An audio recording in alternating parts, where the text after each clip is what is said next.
way. Hi Jia, how are you? Hi Jia, how are you? Hi, sir. Such fun being. Amir Khan phoned me and said, तुम कहाँ हो अभी? तो मैंने कहा I'm at home in Bandra. मेरे घर पहुंच गया वो. कायम से कायम तक पे हम पहले सेट पे नजदीक बैठते थे, फिर थोड़ा दूर होने लगे. तो I could sense in Amir that he was going through a lot of problems. Don't you think Bollywood में कंटेंट की बहुत कमी हो गई है? सभी ये शिकायत कर रहे हैं कि बॉलीवुड को क्या हो गया. तो मेरा जवाब है, देखो एक तो फिल्म इंडस्ट्री. आपने सर कभी ग्रुपिज्म फेस किया है? Like there is a Karan Johar camp. Well, anything about Shahrukh Khan जो आप बताना चाहोगे जो लोगों को नहीं पता? Of course. तो रेस ट्रैक पे जब आए, शाहरुख को भी गाड़ियों का शौक है, मुझे भी शौक है. And you also did episode with समय रैना जो अब उनका थोड़ा चैनल का सीन हो गया. What do you think about that? I don't believe in all these bands. I had a lot of fun with Samir Raina, and it was a very interesting episode that we did. Family man का जो third part है वो कब आ रहा है? कब आ रहा है? मैंने कुछ ऐसी फिल्में की जिसमें you had to have जो फेमस उसको बोलते रेप सीन. तो एक फिल्म में क्या हुआ कि the director comes to me and says, Dilip ji जब हम कैमरा ऑन करेंगे ना तो आप इस एंगल से जाके ये करिए वो करिए और वो कपड़े उतार दीजिए और हम कैमरा यहाँ डालेंगे. उसने सोचा कि मैं बोलूँगा हाँ हाँ हाँ. मैंने कहा ये क्या बदतमीजी है यार, मैं एक्टर हूँ. आई am not some sort of I'm not doing a soft porn movie or something. What's wrong with you? लोग सोचते हैं कि एक्टर क्रिएट करता है ये कैरेक्टर. मैंने कुछ क्रिएट नहीं किया. 90s के आइकॉनिक फिल्म्स हो या लंदन के स्टेज पर बॉम्बे ड्रीम्स या बीबीसी के ईस्ट एंडर्स, इन्होंने हर जगह पर फायर मचाया है. ये जब भी स्क्रीन पर आए, चाहे कोई भी हो स्क्रीन पर, बड़े से बड़ा हीरो, पर ये बहुत ही क्लियरली नजर आते थे और हर बार इनको स्क्रीन पर देखकर, इनकी एक्टिंग को देखकर दिल से निकलता था wow wow. Thank you so much. Dalip Tahil मेरे साथ इस वक्त और 90s versus now podcast. Thank you so much for coming to this podcast. Not at all. It's my pleasure. Thank you so much for this wonderful welcome and the lovely performance of that girl outside with the hula hoops. But I have to at this moment say that we had just heard about the tragedy in Ahmedabad. And before we begin this podcast, I would like to offer my deepest condolences to all those who are injured and to the families of the people who've been involved in this terrible disaster. So We are deeply very sad about this. Yes, I think it was. And while we just started and we got the news, I'm also very surprised and shocked about it. I know. So though we start the podcast on a solemn note, but come, let's do it. Okay, so तव्हां कीअं आहियो? ओए very good. मां ॾाढो सुठो आहियां. तव्हां कीअं आहियो? मां त हिकदमि मस्तु. हिकदमि मस्तु. हा, ऐं तव्हांजो जो रोल हुयो न हमें राही प्यार के, हुनमें जो ईअं क्रूड सिंधी, मां ॾिसी करे याद, इनको देखकर तो सिंधी की याद आ रही है पूरी. It was amazing. तो सर मैं भी सिंधी हूँ और आप भी सिंधी हो. मुझे मालूम पड़ गया क्या भी सिंधी मानो सिंधी आया था भी सिंधी आया. हाँ, तो आपका जब आप जो हैं आपकी जो फैमिली है वो पार्टीशन के बाद शिफ्ट हुई, ऐसे मैंने आपके बारे में पढ़ा. आपके पेरेंट्स के बारे में, आपके बचपन के बारे में कुछ कहानियां बताइए. आपके जो फैंस हैं, आप कहाँ से हैं, आपके बारे में कुछ बताइए. Thank you so much for giving me this opportunity. मेरे माँ बाप दोनों सिंध के हैं. हमारे परिवार ही सिंध के हैं.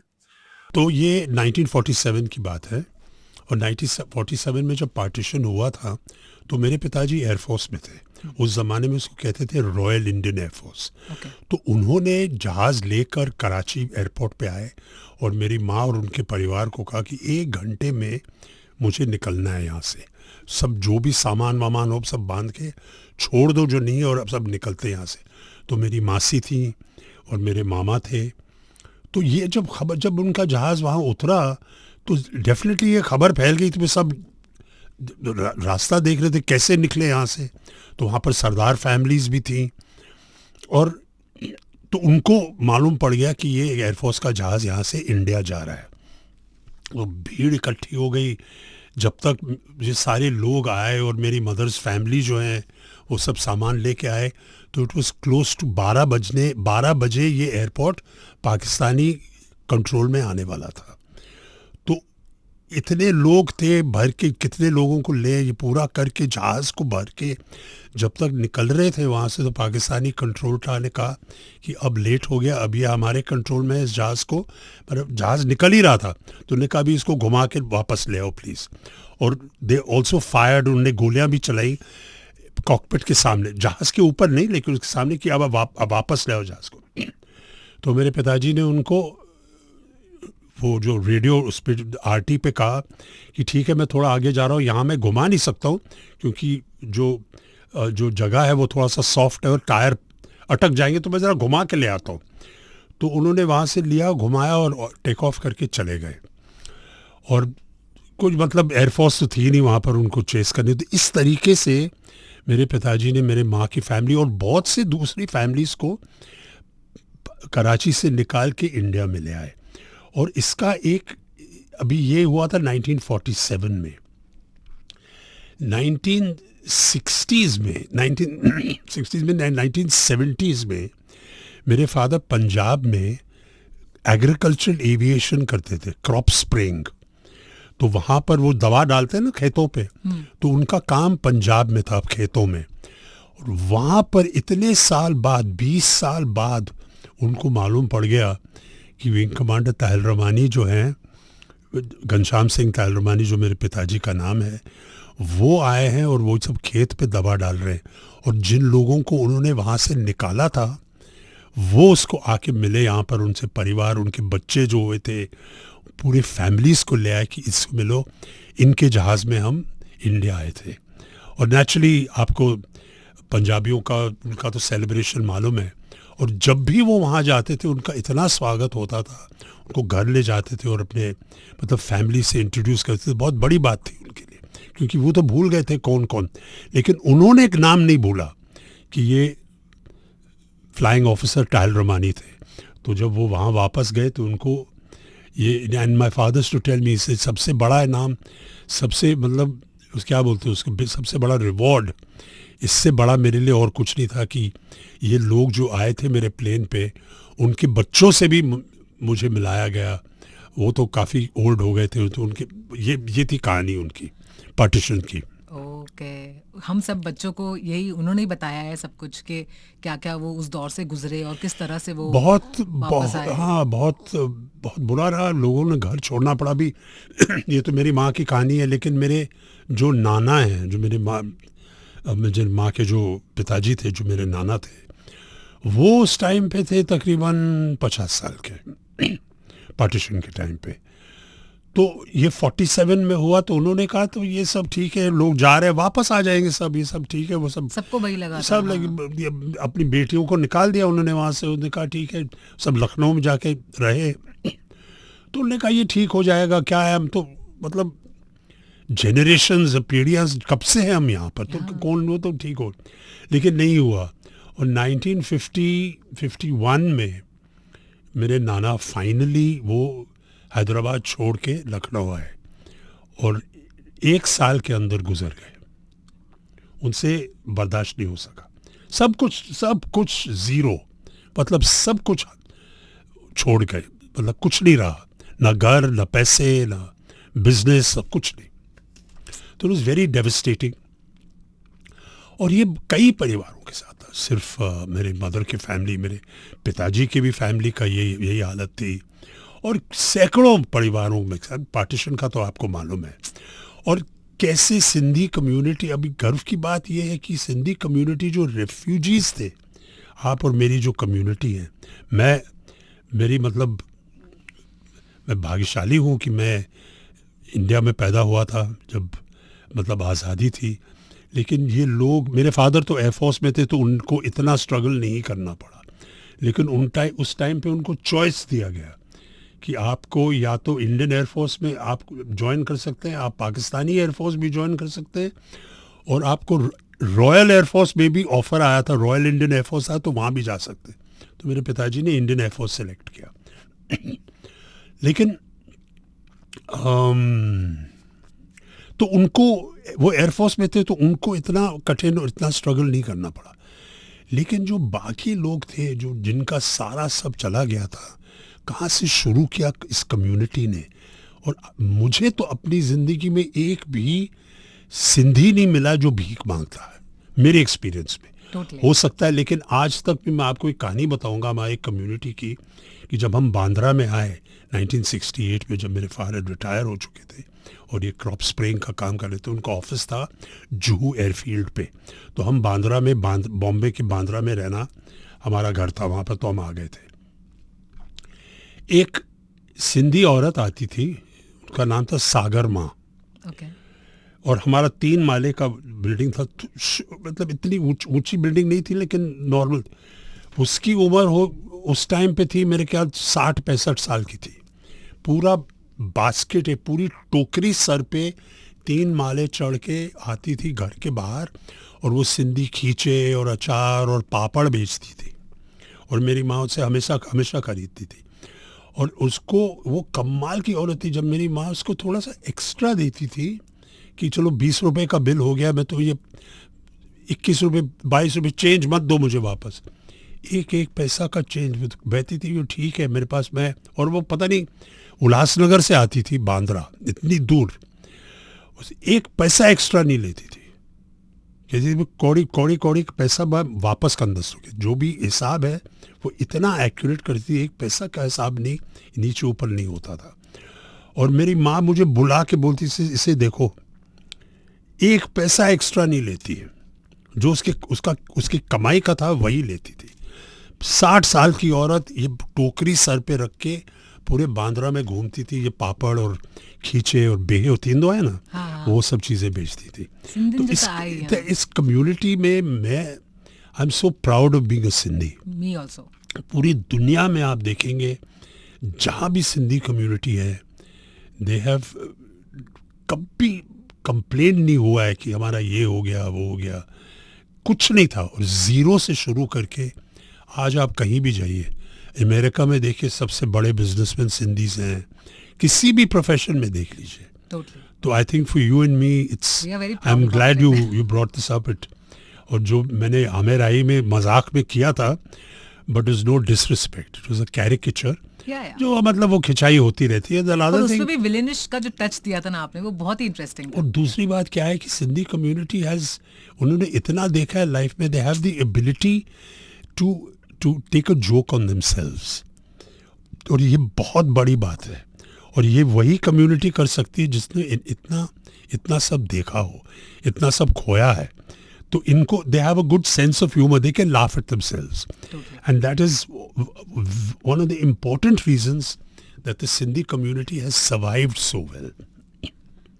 सिंधी कम्युनिटी जो है हमारी, वो कितना खुश होगी ये सब बातें सुनकर। Amazing sir. ओके सर, आप कॉलेज के दिनों से ही बहुत ही बेहतरीन एक्टर रहे हैं, आपने कॉलेज में ही बहुत सारे अवार्ड्स ऑलरेडी जीत चुके हैं। तो कॉलेज के दिनों की बात बताइए, क्योंकि अगर आप इतने, वैसे भी आप हैंडसम हैं और फिर आप thank इतने you. सारे अवार्ड्स जीते हैं आपने कॉलेज में, तो कॉलेज का माहौल कैसा था और कितने प्रपोजल्स आते थे? How was it? कॉलेज का माहौल तो इट वाज फैंटास्टिक।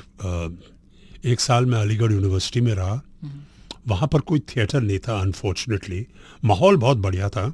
और मैं गया था वहाँ पर, मैंने ये सोच के कि मैं उर्दू सीखूंगा, अच्छी उर्दू सीखूंगा वहाँ पर अलीगढ़ मुस्लिम यूनिवर्सिटी में। तो खैर, तो वहाँ पर 1 साल रहा मैं, लेकिन वहाँ पर थिएटर नहीं था, माहौल बहुत बढ़िया था। लेकिन मुझे बॉम्बे में, जब मैं स्कूल में आया था यहाँ, तो मैं एक थिएटर ग्रुप के साथ जुड़ गया था 14-15 साल की उम्र में।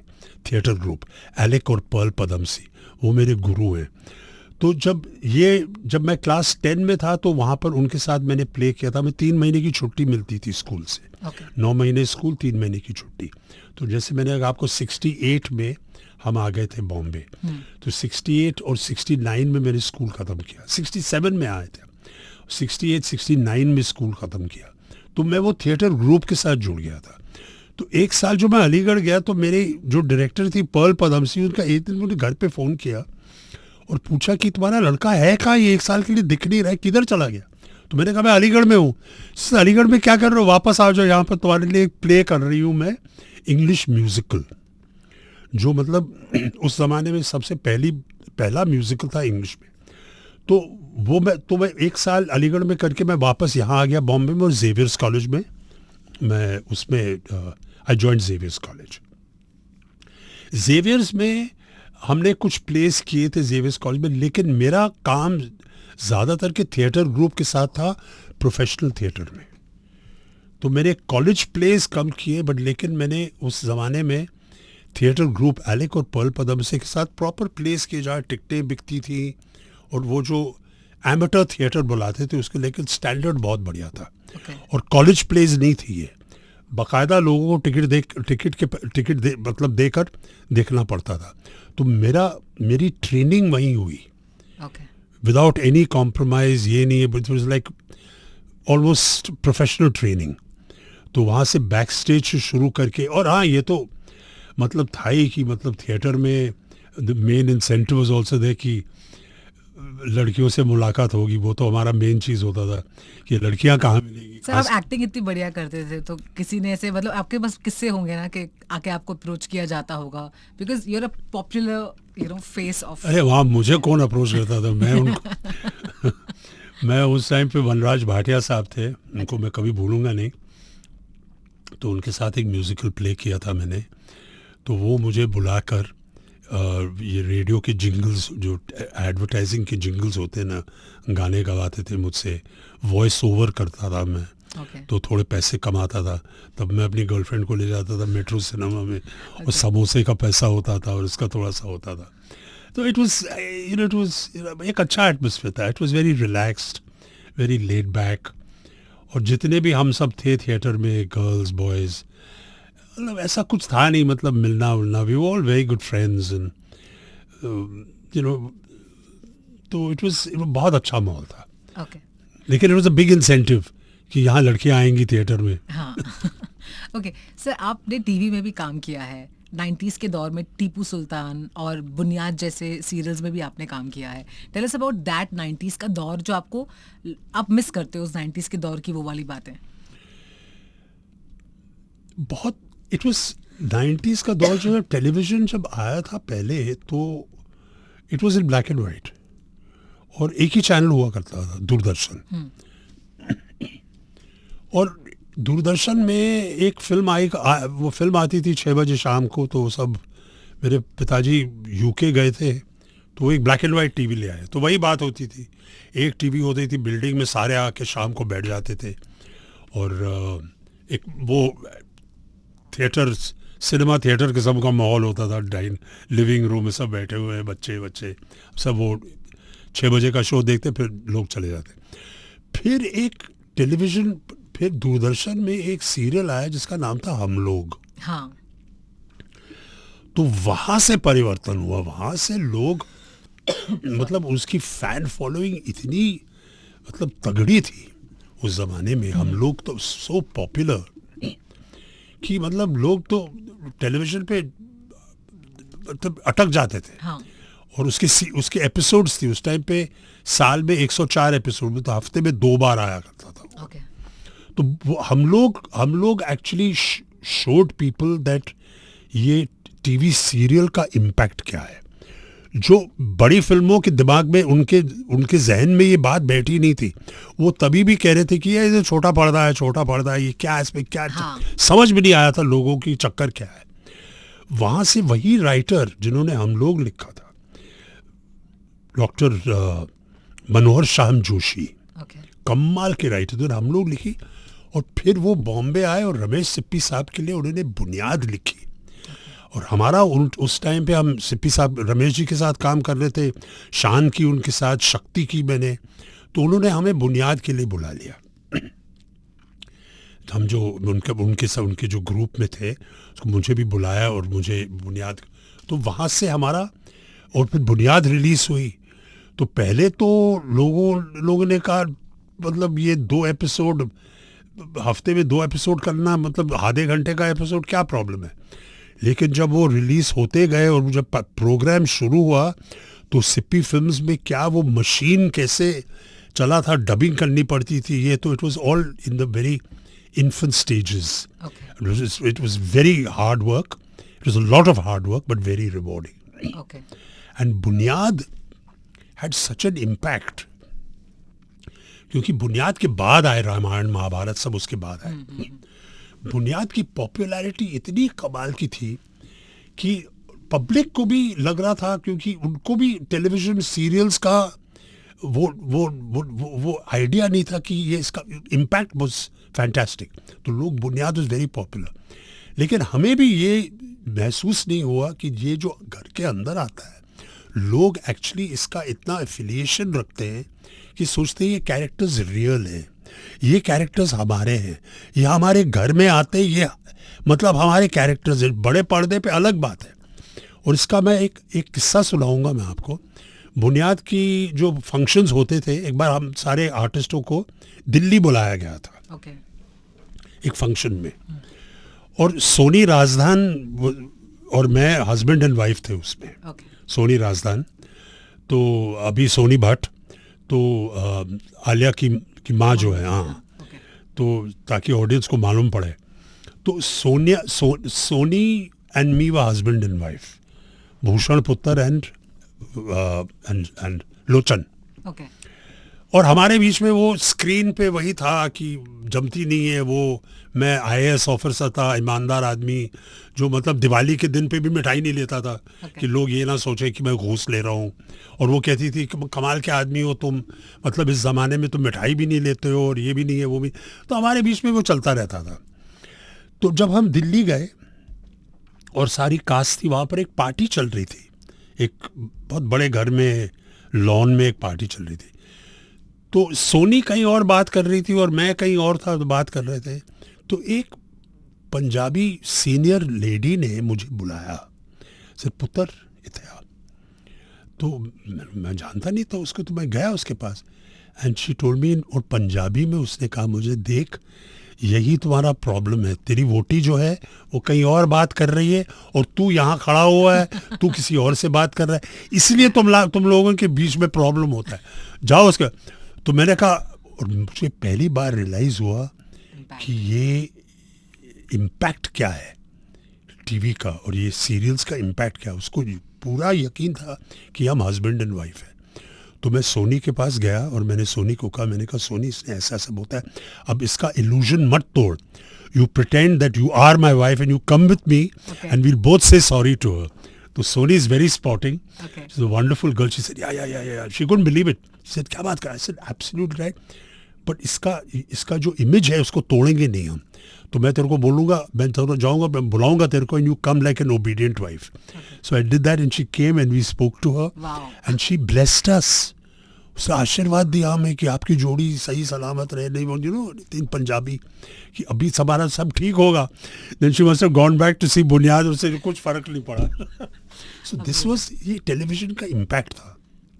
और फिल्म इंडस्ट्री में जो बड़े पर्दे के लोग थे उनको तो बिल्कुल समझ में नहीं आया कि ये पॉपुलैरिटी क्या है, जब तक एक इंसिडेंट था, मैं नाम नहीं लूँगा, एक टॉप मूवी स्टार वो और रामायण के जो कास्ट थी, ऐसे ही कहीं मतलब एक फंक्शन में गुजरात में जा रहे थे ओके और ये मूवी स्टार जो थे वो भी उसी फ्लाइट पे थे। ओके और वो जब उतरे तो जो भीड़ आई, उसने सोचा मेरे लिए आई, उसके पास उनसे वहाँ से निकल गए, सब कृष्णा के पास गए। ओके जो एक्टर था जो ने कृष्णा का रोल किया था महाभारत में, नहीं रामायण महाभारत में, ओके सॉरी महाभारत में जिसने कृष्णा का रोल किया था, सब उसके वेरी फेमस एक्टर यार, I forgot the name, but yeah, he's very very popular for Krishna role. हाँ, सब उसके पीछे पड़ गए। उसको तब उसको महसूस हुआ कि ये छोटे पर्दे का इम्पैक्ट क्या है। And it used to happen everywhere we went for बुनियाद। Okay. It was so popular। वहाँ से लोगों के दिमाग में आ गया कि ये पर्दा छोटा है लेकिन इसकी जो पहुँच है, जिसकी जो रीच है, Massive. Millions and millions of Totally. People. Totally. और बुनियाद का एक और फ़ायदा हुआ कि उसके पहले मैंने फिल्में की थी, जैसे आज की आवाज़, कुछ और फिल्में की थी 86-87 में बुनियाद आई। तो उसके पहले मैंने दो तीन फिल्में की थी जो बहुत बड़ी हिट थी, लेकिन लोग मुझे जब देखते थे तो कहते अरे यार वो है वो बुनियाद आज की आवाज़ में था। बुनियाद के बाद मेरा शक्ल और मेरा नाम जुड़ गया। Okay. उसके पहले कहते थे अरे यार वो एक्टर है, बुनियाद के बाद कहते हैं दलीप तायल है। ये था इम्पैक्ट टेलीविज़न का। सर वो एक दौर था जब लोग पागल हो जाया करते थे, और एक आपने इस दौर में भी काम किया है जहां रामायण में आपने दशरथ का किरदार निभाया, और वो भी मतलब फैबुलस था, Thank फैन you. बन गए थे उसके हम। Thank you. तो वो भी बताइए। एंड लेकिन ये वो दौर है जब टीवी चल रहा था और अब ऐसे पॉइंट पर आ गया जहां पर ओटीटी ने टेक ओवर किया है, थोड़ा कम है टीवी का इम्पैक्ट। तो आप दशरथ के रोल के बारे में बताइए, और महाभारत का और कौन सा किरदार है जो आप प्ले करना चाहेंगे उसके बारे में बताइए। करंट टीवी सिनेरियो के बारे में आपका क्या कहना है वो बताइए। To be very honest, it was मेरे लिए बहुत बड़ा प्रिविलेज था, सौभाग्य में कि सिया मुझे के नाम। दशरथ का ऑफर किया, तो और वो भी निखिल सिन्हा के साथ, जो I think is a fantastic director. उसकी कंपनी जो थी triangle films, it was a wonderful job. उसके पहले उन्होंने महादेव की थी, तो वो देखा, उसके स्टैंडर्ड्स वो फैंटास्टिक, इस वे ऑफ शूटिंग। तो उनके साथ प्रेपरेशन इतना बढ़िया रहा, तो मुझे मालूम था कि, और पहली बार मैं देख रहा था कि रामायण में ही उसने कहा कि जब उन्होंने मुझे बुलाया तो मैंने कहा ये यही होने वाला है जो आप राम और सीता का वनवास दिखाएंगे, और एक बैकग्राउंड में उनके एक पिताजी थे दशरथ। ही से नहीं, इसे नहीं दिलीप, यह है सिया के राम। मैं दशरथ के कम से कम 30 एपिसोड है, मैं राम की कहानी, लॉर्ड राम की कहानी वहाँ से शुरू कर रहा हूँ।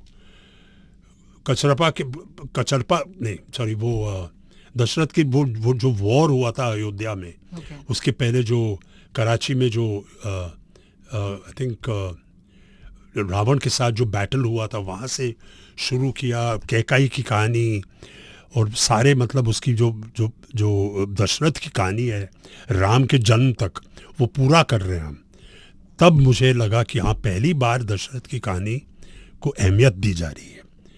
It was very good working with him. लेकिन अभी क्या है, ये शुद्ध हिंदुस्तानी जो है वो तो तैयारी करनी पड़ती है, और ये डेली सोप था तो उसका डायनामिक ही अलग है। लेकिन it was very rewarding, and I think कि मुझे डेली सोप करना, वो जो प्रेशर, वो जो इंटेंसिटी होती है वो शूटिंग में, अगर प्रोडक्शन कंपनी अच्छी ना हो तो बहुत कठिन हो सकता है। लेकिन this production company was very professional, and it was a pleasure to work with Nikhil Sinha. और उसका इम्पैक्ट जो हुआ ना was fantastic, because he treated it well.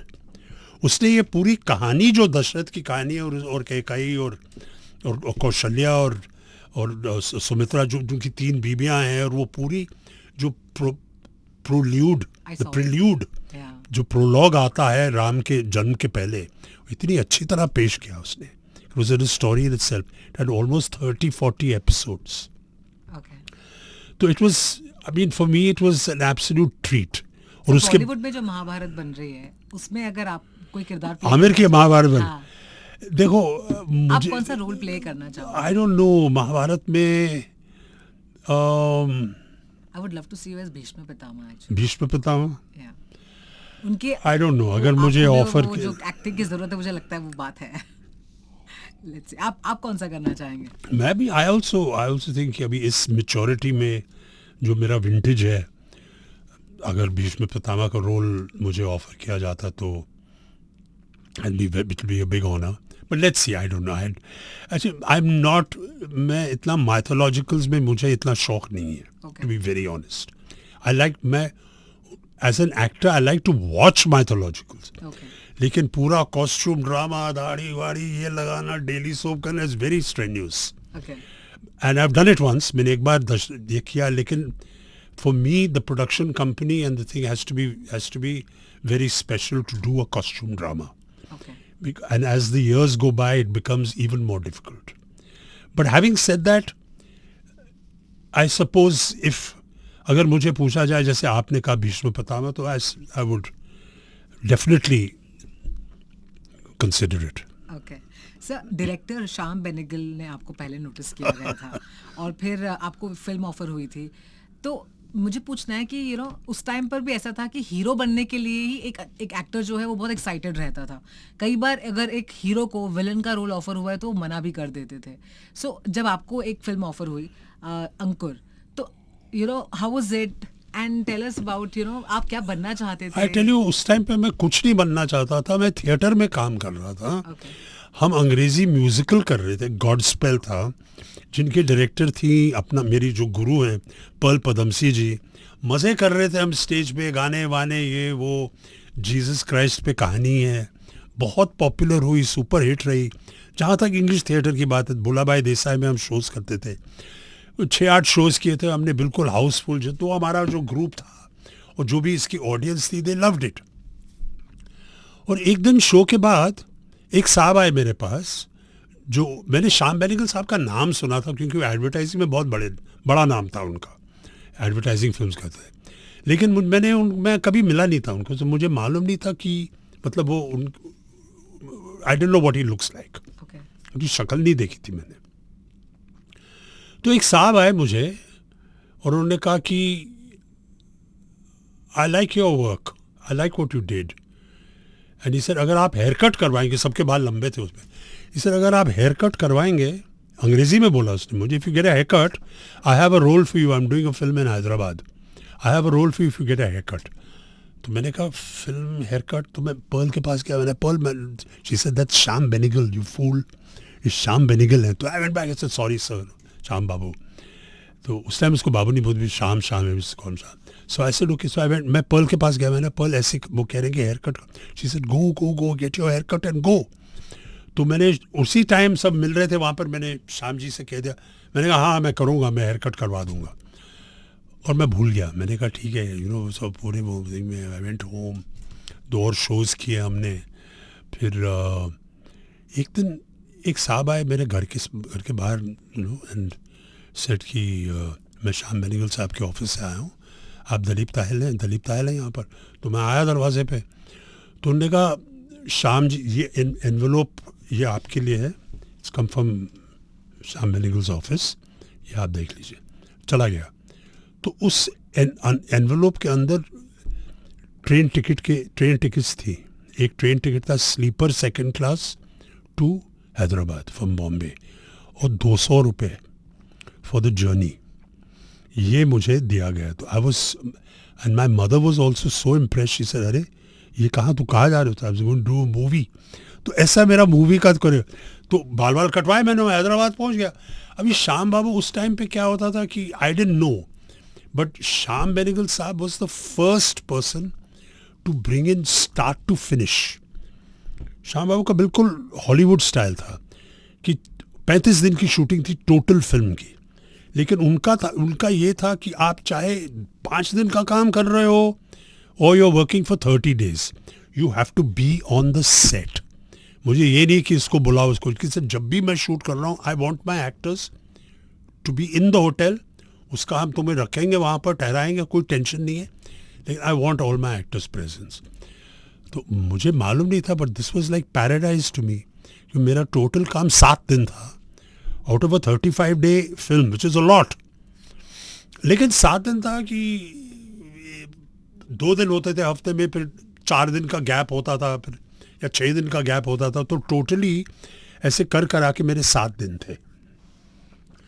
और and I was sharing a room at that time, which I will tell you, a big room, like a huge room, लेकिन उसके 4 हिस्से थे, और हर कोने में, उनके 4 कोनों में एक एक बिस्तर लगा था, लाइक अ क्यूबिकल, एक थोड़ा सा हिस्सा बनाया था लेकिन अपार्टमेंट। एक हिस्से में थे मिस्टर प्रहलाद कक्कड़, जो अभी एडवर्टाइजिंग के नाम, वो प्रहलाद कक्कड़ उनके फर्स्ट असिस्टेंट डायरेक्टर थे, और उनके साथ थे मनदीप कक्कड़, जो दे नॉट रिलेटेड, जिन्होंने बाद में एडवर्टाइजिंग एजेंसी को, एडवर्टाइजिंग प्रोडक्शन कंपनी जेनेसिस खोली, और तीसरा था वहाँ पर रवि उपूर।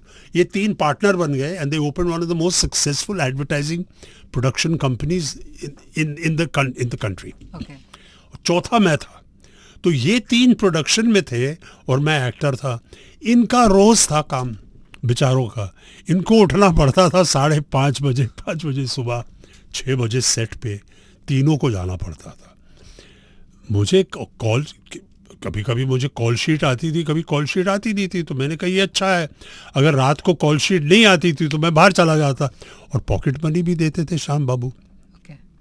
हर हफ्ते एक लिफाफा आता था जिसमें TADA बोलते ना उसको, अलाउंस, एक अलाउंस देते थे।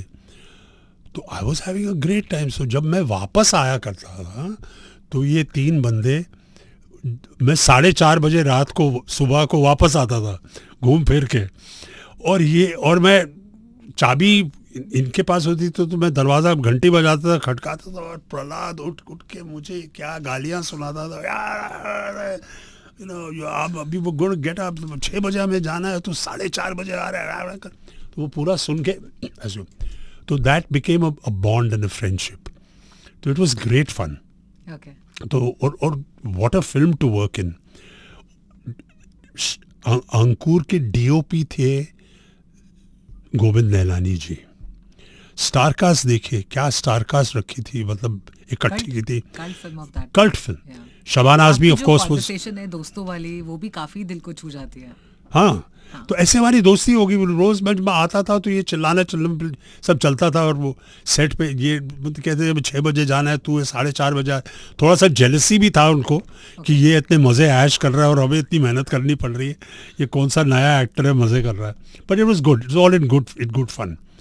But look at the star cast, जिन लोगों के साथ काम किया मैंने। एक तो थे इतने बढ़िया एक्टर साधु मेहर, कमाल के एक्टर, अनंत नाग जो कन्नड़ एक्टर है, तो शबाना आज़मी का तो मालूम ही है सबको, debut film and thing, so it was a fantastic cast. Okay, DOP थे गोविंद नैलानी जी। तो इट वाज, जितने भी लोग वहाँ पर उस फिल्म में जिन्होंने भी काम किया ना, everybody went on to do something quite interesting and pioneering. ये 3 एडवर्टाइजिंग में घुस गए। श्याम बाबू का तो खैर became an international movie maker of unique and special repute. Shabana Azmi, of course, became a big star. Anant Nag, and it became a cult film. Totally. Sir आप जिसमें मेरा रोल नहीं रहा बहुत कम। हाँ, लेकिन यादगार फिल्म रही। अरे the premiere was And so it much was of the stories there most in that. interesting thing was the premiere of Ankur. Okay. ये मैं कहानी कई बार सुना चुका हूँ, but I must tell you the story. It's classic. हाँ, तो I got an invitation. पहले पिक्चर बन गई, मुझे थिएटर में काम करते थे, हमें कोई इल्म ही नहीं था कि ऐसी चीज होती है एडिटिंग। ओके, थिएटर में पर्दा ऊपर होता है तो शो स्टार्ट्स, कोई कटिंग वटिंग थोड़ी होती है। तो मुझे मालूम ही नहीं था कि ऐसी चीज़ है जो एडिटिंग है। तो मैंने 7 दिन का काम किया था, फिर मुझे इनविटेशन प्रीमियर का आया रीगल सिनेमा में, वो भी कुछ 6-8 महीने के बाद। तो मैं तो भूल ही गया था कि मैंने ये पिक्चर की, सडनली प्रीमियर हो रही है पिक्चर की, तो हम चले गए वहाँ। तो मैंने क्या सोचा, मैंने कहा यार दिस इज़ वेरी गुड। मैंने 7 दिन का काम किया और मेरे काफ़ी अच्छे सीन्स थे, तो मैंने सोचा यार ये तो कमाल है, अब तो मैं फिल्मों में आ गया हूँ। तो मैं उस टाइम पे मेरे दोस्त के घर में रहता था कोलाबा में, तो मैंने उनकी आंटी किकी वाटसा, जो हमारी she was like a second mother to me, तो उनको बोला मैंने, वो भी हमारे ग्रुप शाम दे और न्यू ईच अदर। तो मैंने कहा शाम बाबू, शाम बेनेगल का प्रीमियर है, मैं जा रहा हूँ वहाँ पर। और उनके साथ एक लड़की आई थी, वो was living there nearby, जो न्यूजीलैंड से आई थी on a student exchange scheme. Okay, तो कीकी ने मुझे कहा कि इसको ले जाओ प्रीमियर में। तो मैंने कहा ठीक है, तो उसको साड़ी वाड़ी पहना दी इसको, और मैं भी उसको मैं उसको जानता था थोड़ा सा, तो उन्होंने कहा take her along with you. तो आई सेड फाइन। तो पता नहीं क्या हुआ मुझ में कि मैं टैक्सी में जब हम जा रहे थे प्रीमियर में, तो मैं उसको बोलने लगा कि यार मैं तो स्टार बनने वाला हूँ। उसके बाद मैंने, यार बड़ी फिल्म है, ये वो, I have done a great role in this. मैं अपनी तारीफ करना शुरू कर दिया मैंने, बहुत बड़ी गलती की मैंने। तो she, I don't know, maybe she was interested or not interested, most of the time she was not interested. तो बहरहाल हम पिक्चर के थिएटर के अंदर घुसे, तो बिगनिंग में मेरा एक शॉट आया, तो ठीक है, तो मैं खुश हो गया। तो मैं उसको बोल रहा था अब देख नेक्स्ट रील में, देख नेक्स्ट रील में। इंटरवल हो गया और मैं नामो निशान नहीं, मेरा कोई था ही नहीं मैं फिल्म में, इंटरवल। तो मैं घबरा गया, मैंने कहा यार this is a big problem, I should have been in this scene, I should have been in that scene, कहीं ना कहीं तो आना चाहिए था मुझे। ठीक है, कोई बात नहीं। पहले तो इंटरवल में मैंने पूछा उसको, मैंने कहा ड्यू कुछ लेंगे? अब मैंगोला मिलता था उन दिनों में। मैंने कहा मैंगोला, इनको कुछ चाहिए खाने के? चीज़ रो क्या आया सामने। तो मैं बाहर गया तो श्याम बाबू थे फॉयर में, शबाना आज़मी इंटरव्यू दे रही थी। तो मैंने श्याम बाबू को बुलाया कोने में, मैंने कहा श्याम बट क्या हुआ, मैं थिंक अभी सेकेंड हाफ में तो हूँ मैं ना। तो Shyam said sorry, I am very sorry है दलीप, बट तुम्हारा पूरा ट्रैक जो था ना, ये दोस्त का, जो अनंतनाग का दोस्त बनता हूँ मैं, जो उसको पूरी शहर में घुमाता फिरता हूँ, तो उन्होंने कहा आपका पूरा ट्रैक जो है ना वो हमें निकालना पड़ा, क्योंकि वो मतलब फिल्म ड्रैग हो रही थी, वो कहानी में जम नहीं रहा, ऐसे किस्म की चीज़ें कही उसने। मैंने कहा बट मैं तो कहानी में था, मैंने तो शूटिंग की, हाउ डू मीन ट्रैक नहीं जम रहा है? मुझे फिल्म के बारे में नहीं मालूम था, लेकिन इट डॉन्ड ऑन मी। अब ये देखिए ये जवानी का क्या है, मुझे ये फिक्र इतनी नहीं थी कि मैं पिक्चर में नहीं हूँ, मुझे प्रॉब्लम था कि मैंने अभी जो इस लड़की को ये सब पूरा बोला है, तो मेरी तो बेइज्जती होने वाली है, मैं क्या, मैं कैसे जाऊँगा, क्या होने वाला है, ये तो मैं ख़त्म हो गया। और जो भी चांस मेरा था, मैंने कहा मैं ज़ीरो हो गया हूँ मैं। तो आई डोंट नो व्हाट हैपेंड, मैं अंदर गया और मैंने कहा देखो मैं डायरेक्टर से मिल के आया हूँ, और उनका कहना है कि सेकंड हाफ में मेरे सारे सीन सेकंड हाफ में धनाधन है, और मीडिया टूट पड़ेगी मेरे ऊपर, और मैं इसके बाद मैं तो मतलब बॉम्बे में मैं चल नहीं पाऊंगा, और बहुत भीड़ लगने वाली है थिएटर के बाहर।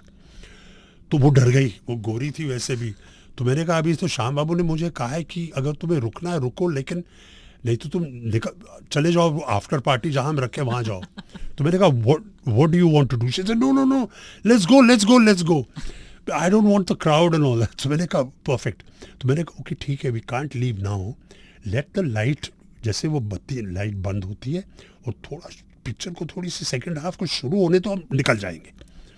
तो वही हुआ, फिर we ran from there went to the after party. उस टाइम पे That was so smart. मैं थोड़ी modelling, I don't know how I got the brain wave वहाँ पर, तब मैं थोड़ी सी मॉडलिंग कर रहा था। तो पार्टी में जो आफ्टर पार्टी में सब एक दूसरे को जानते थे, तो people were coming to me and saying hi, तो उसको लगा हाँ ये है कुछ, मतलब ये स्टार वार है, नथिंग टू डू विद अंकुर। तो that was, it's a true story and it was so. But people still have impact about your role in Ankur also. अरे यार, I'm barely Because- there for one scene. You haven't seen the movie then. No, so Satya, I think No, he's no, very Satya was keen, just yeah. being- So Satya he was can do, being- he's like, you know, Satya was being nice to me. yaar. It was my first movie. But it taught me a lot. okay. It made me understand that cinema is a totally different medium. It is not और the editing theatre. जहाँ एक में, ऐसी हाँ। चीज़ है जिसका नाम है एडिटिंग, उसमें आपको आपके अच्छे सीन्स जा सकते हैं। So it made me aware of what was going on and what it was. Okay. Then I spoke to Shyam Babu also after that, and it was a genuine thing. That then I also began to understand कि screen play में कभी-कभी shooting के बाद editing table पे मालूम पड़ता है कि ये ड्रैग है, इसमें झोल आ रहा है इस ट्रैक में, ये सीन हटा दो, वो सीन हटा दो। और कई आर्टिस्टों का होता है कि मैंने इतना अच्छा सीन किया, उसको कैसे निकाला। और कभी कभी ऐसा भी अक्सर ऐसा होता है कि डायरेक्टर को भी इतना दुख होता है वो सीन निकालने, क्योंकि सीन बढ़िया है लेकिन एडिटिंग वो फिट नहीं होता है कहानी में बहुत कुछ कभी। डिसीजंस लेने पड़ते हैं तो it was my first understanding of cinema. Cinema. Okay sir, Qayamat Se Qayamat तक के बहुत इंटरेस्टिंग किस्से आपने हमें बाहर भी बताए, एंड उस टाइम पर फादर का रोल करने के लिए हर किसी को बिल्कुल नहीं, फादर का रोल मैं कैसे करूं, तो tell us about that. Your Aamir Khan के कयामत से कयामत तक वाज अ वाला जो- very special film for me. हाँ, मैं बुनियाद कर रहा था उस टाइम पे, और मुझे बुलावा आया कि पर उनकी कुछ होते हैं ऐसे लोग जो दे फाइंड यू। मैं बांद्रा में रहता हूँ, उनका भी ऑफिस बांद्रा में। हाँ, तो I got a message saying कि नासिर हुसैन साहब आपसे मिलना चाहते हैं। तो आई वाज अ न्यू कमर, तो मैंने कहा नासिर हुसैन मुझसे मिलना चाहते हैं, मुझे क्योंकि गलती तो नहीं की मैंने, क्या प्रॉब्लम क्या है, मुझे डांटेंगे क्या, मैंने किया क्या है। तब आई रियलाइज कि नहीं यार, this is for something else, I don't even know Nasir Sahab. तो ठीक है, तो मैं बहरहाल जो भी है, मैं उनके ऑफिस पे एट द अपॉइंटेड टाइम, जो टाइम था मैं पहुंच गया वहाँ पर।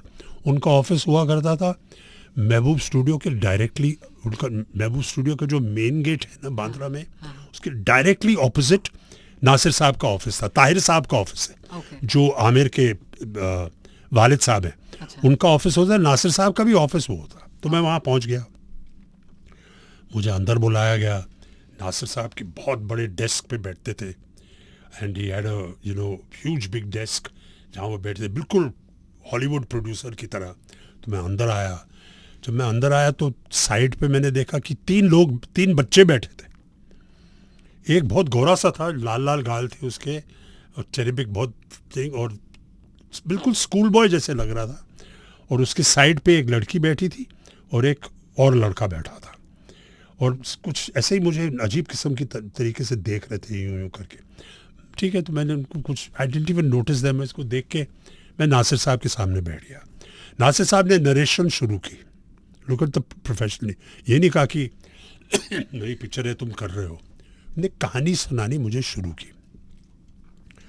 एंड आई प्रॉमिस यू कि प्रोलॉग उन्होंने मुझे सुनाया, जहाँ ये शादी का वो जो उसको मैं जो दूल्हा है उसको मैं उड़ा देता हूँ 2 नल्ली से फाड़ करके, और फिर अपनी बहन की लाश लेकर आता हूँ शादी के दिन पे, वो मुझे इतना ड्रामेटिक लगा। तो मैंने कहा नासिर साहब ठीक है मैं कर रहा हूँ, मतलब ये अगर ये आपका इंट्रोडक्शन है तो इसके अलावा मुझे इसके बाद मुझे कुछ सुनना ही नहीं है, मतलब इतना ड्रामेटिक ओपनिंग है तो मैं कर रहा हूँ ये फिल्म। मैंने कहा नहीं भैया सुन तो लो, पूरी कहानी सुन तो लो। तो मैं बैठा वहाँ पर उस कहानी का, लेकिन मैं कॉन्सेंट्रेट नहीं किया मैंने कहानी पे। बीच में मैंने उनको पूछा कि उन्होंने कहा ये हीरो मेरा लड़के का, मेरे बेटे का रोल कौन कर रहा है? तो उन्होंने पॉइंट किया आमिर बैठा था, जो लाल लाल गाल वाला लड़का था, बच्चा था ना वहाँ पर, वो आमिर था, मुझे नहीं मालूम था। तो उन्होंने पॉइंट किया वो कर रहे हैं, वो जो बैठे हैं वहाँ पर। और आमिर ने, कसम से मैं कह रहा हूँ, जैसे स्कूल में हम प्रेजेंट मैम के लिए हाथ उठाते थे ना, आमिर का हाथ उठी, देखा ओ मेरी, उसको मालूम पड़ा कि अरे मैं हाथ क्यों उठा रहा हूँ, नीचे रख दिया उसने। So sweet. और बैठे थे तो उन्होंने फिर इंट्रोड्यूस किया, जो लड़का बैठा था उसके बगल में वो मंसूर थे और नुसरत बैठी थी उनकी, जो मंसूर की बहन है। तो पहला परिचय, पहली मुलाकात वहाँ पर हुई आमिर के साथ।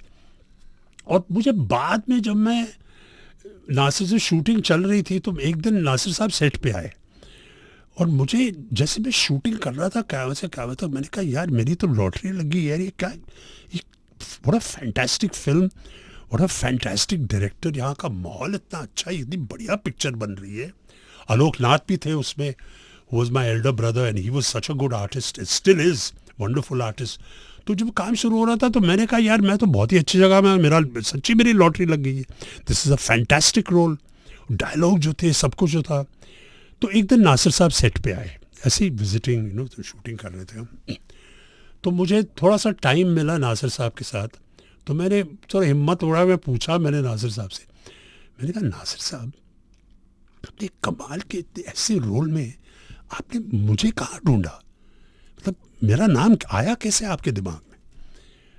तो उन्होंने कहा ऐसा है कि बेटा वो तुम्हें मैंने बुनियाद में देखा था,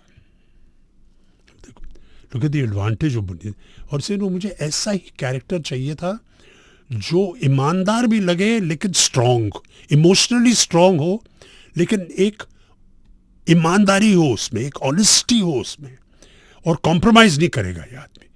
तो वो मुझे तुम में दिखा बुनियाद में। तो वहाँ से मैंने आपको देखा बुनियाद में, तो मैंने आपको बुलाया। बाद में मुझे मालूम पड़ा कि उन्होंने कई एक्टरों को बुलाया उसके लिए, वो जो ठीक है तो होता है, और उन्होंने ये रोल रिफ्यूज़ किया इसी ग्राउंड पे कि इसी मतलब पॉइंट पे कि उन्होंने फादर का रोल नहीं करना था। और मैं आपको कसम खा के कहता हूँ कि मैंने 1 मिनट के लिए भी नहीं सोचा कि ये फादर का रोल है। इतना बढ़िया रोल था, इतना पावरफुल रोल था कि मेरे दिमाग में भी नहीं कभी आया कि ओ मैं आमिर इसका, मैं 30 साल का हूँ, मैं फादर कैसे बनूंगा 15 साल 20 साल के लड़के को, ये कुछ नहीं सोचा मैंने कहा ये मैं फिल्म कर रहा हूँ and I did it, that's it. मैंने कभी नहीं सोचा कि ये फादर को, ना तो उसके बाद भी कभी मैंने किसी भी, मेरे लिए सिलेक्शन पॉइंट क्या होता है कि अगर मुझे लगता है कि मेरे कैरेक्टर के बगैर ये फिल्म बन जाए तो मैं वो कैरेक्टर नहीं करूँगा। I want to be pivotal in the story. जो मुझे कामत से काम, I mean I move the story, या it's completely there. So there was no question about it. It was such a powerful role. And that became my selection process. हालांकि after that I did a lot of movies where I did have वो selection था नहीं, उन ज़माने में होता था ये रखो लिफाफा तुम मेरी पिक्चर कर रहे हो। तो उसमें इतनी कॉन्फिडेंस थी मुझ में, कयामत से कहा था रोल देंगे तो अच्छा ही देंगे, कर लो पिक्चर, क्या they're not going to waste you, but a lot of people wasted me. But that's another story. But I got a lot of good work also. I got Bazigar, I got Hame Rai. तो उस मतलब उस झमेले में I got a few very good films. But this was the whole situation कि वो मेरे thinking में ही नहीं था कि मैं बाप का रोल करूँगा, अंकल का रोल करूँगा. It didn't make a difference to me. उसके और बाद मुझे मालूम पड़ा कि ये फिल्म जो है ये नासिर साहब खुद डायरेक्ट करने वाले थे. और जब वो खुद डायरेक्ट कर रहे थे तो उन्होंने शम्मी कपूर साहब और संजीव कुमार साहब को ये दो फादर के रोल में सेलेक्ट किया था. फिर उनकी तबीयत थोड़ी नासाज हो गई तो उनको कहा गया कि आप फिल्म मत बनाइए, तो उनने मंसूर को दे दी. और मंसूर ने कहा कि मैं एक शर्त पे करूँगा कि आप इसे रिकास्ट कीजिए, क्योंकि मैं 20 साल का हूँ और मैं कहाँ शम्मी कपूर साहब और संजीव कुमार साहब को मैं कैसे डायरेक्ट करूँगा, क्या बोलूँगा मैं उनको. तब हमारी कास्टिंग हुई और हम आ गए इसमें. तो उसकी काफ़ी और भी कहानियाँ हैं Qayamat Se Qayamat. It was a classic film. ये भी मैं ऑडियंस को बताना चाहूँगा कि ये नासिर साहब और मंसूर इनकी हिम्मत देखिए आप और कॉन्फिडेंस देखिए. वो था ज़माना अमिताभ बच्चन साहब का, एंग्री यंग मैन का, और उस किस्म की फिल्में बन रही थी जो मतलब उसी किस्म की फिल्में चल रही थी और बच्चन साहब की फिल्में चल रही थी. उस माहौल में एक छोटी सी रोमांटिक फिल्म बनाना नए स्टारकास्ट के साथ, I am telling you it is a landmark decision. कभी नहीं हुआ है, किसी भी प्रोड्यूसर में कभी हिम्मत नहीं होती ये फिल्म बनाने की उस टाइम पे. उसके बाद जो बनी वो अलग बात है, जो उसकी हिस्ट्री है. लेकिन look at the guts of Nasir Sahab. Nasir साहब में, मंसूर में, आमिर में, हम सब में इतना कन्विक्शन था. And that comes also from ignorance. हमने कभी सोचा भी नहीं था कि हम बच्चन साहब के एरा में एक छोटी सी रोमांटिक फिल्म बन, लाइन ही उस ट्रैक पे ही नहीं सोचा हमने. लेकिन जब बाद में ये, लेकिन नासिर साहब ने जरूर सोचा होगा, because he was the producer. और जब कयामत से कयामत तक कुछ सेल करने, बेचने का टाइम जो आया ना, उन्होंने 1 महीने के लिए 3 शो रखे. हर रोज 3 शो होते थे कितनब में, जो बांद्रा में प्रीव्यू थिएटर, देव साहब का, देवानंद साहब का प्रीव्यू थिएटर. रोज 1 महीने के लिए लगातार 3 शोज पर डे. तभी भी बॉम्बे टेरिटरी के लिए कोई खरीदने के लिए तैयार नहीं था. जितने भी लोग आए सबको पसंद आया. कमाल की पिक्चर है, गाने गजब के हैं, ये है वो है, सबको पसंद आया. लेकिन वो खरीदने के लिए तैयार नहीं था कि सर आप पैसे बहुत ज़्यादा मांग रहे हैं आप बॉम्बे टेरिटरी के लिए, और उस ज़माने में you had to do everything. तो Nasir Sahab actually kept Bombay for himself, क्योंकि रिलीज़ तो बाकी जगह तो हो चुका था, मतलब जो भी मतलब सेल हो चुका था. तो उन्होंने बॉम्बे टेरिटरी अपने लिए रखी, सुपर हिट हो गई. तो this is the guts of a producer. तो you know it is something. अब जो मुझे अभी 45-50 साल हो गए फिल्मों में, तो I admire it even more, because I know today that what the decision for Nasir साहब to make this movie was phenomenal. Totally. Sir आपने किया कयामत से कयामत तक, फिर आमिर और जूही के साथ आपने कुछ टाइम बाद किया हम है Raahi Pyar Ke. Tell us some moments with them, जो अरे हमें होते आप तो फ्रेंड्स बन गए होंगे. और हम है राही प्यार का जो कैरेक्टर था वो तो मतलब छाप छोड़ गया पूरी तरह से. Thank you so much.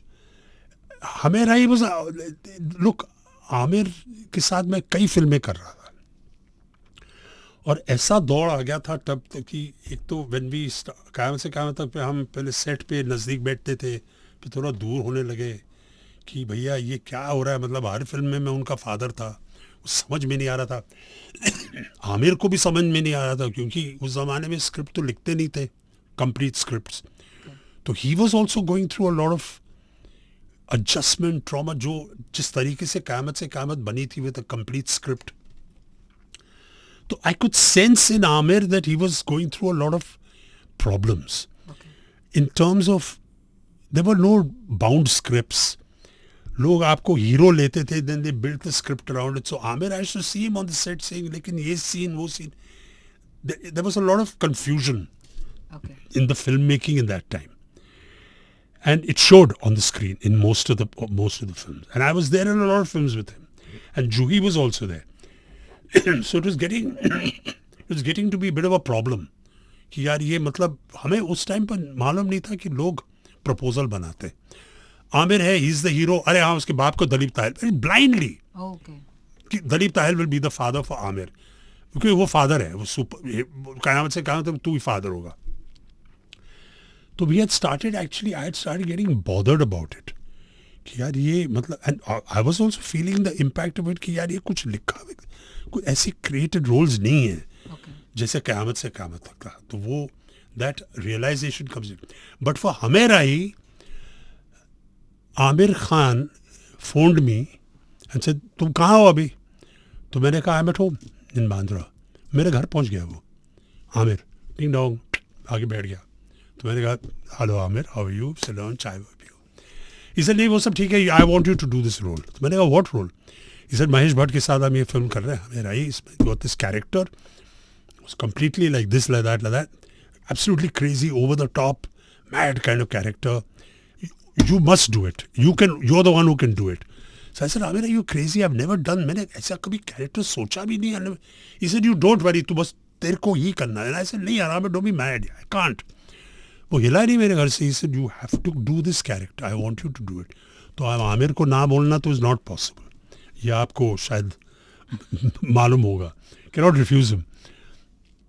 So I said, okay, I mean, you know, mainly to say, yeah, okay, I'll do it, just leave now. Not quite, we know what I mean. Of course, he's always welcome. So we went on the set. The Mahesh Bhatt Sahab came in, I said, Bhatt Sahab, what's going on with this cat?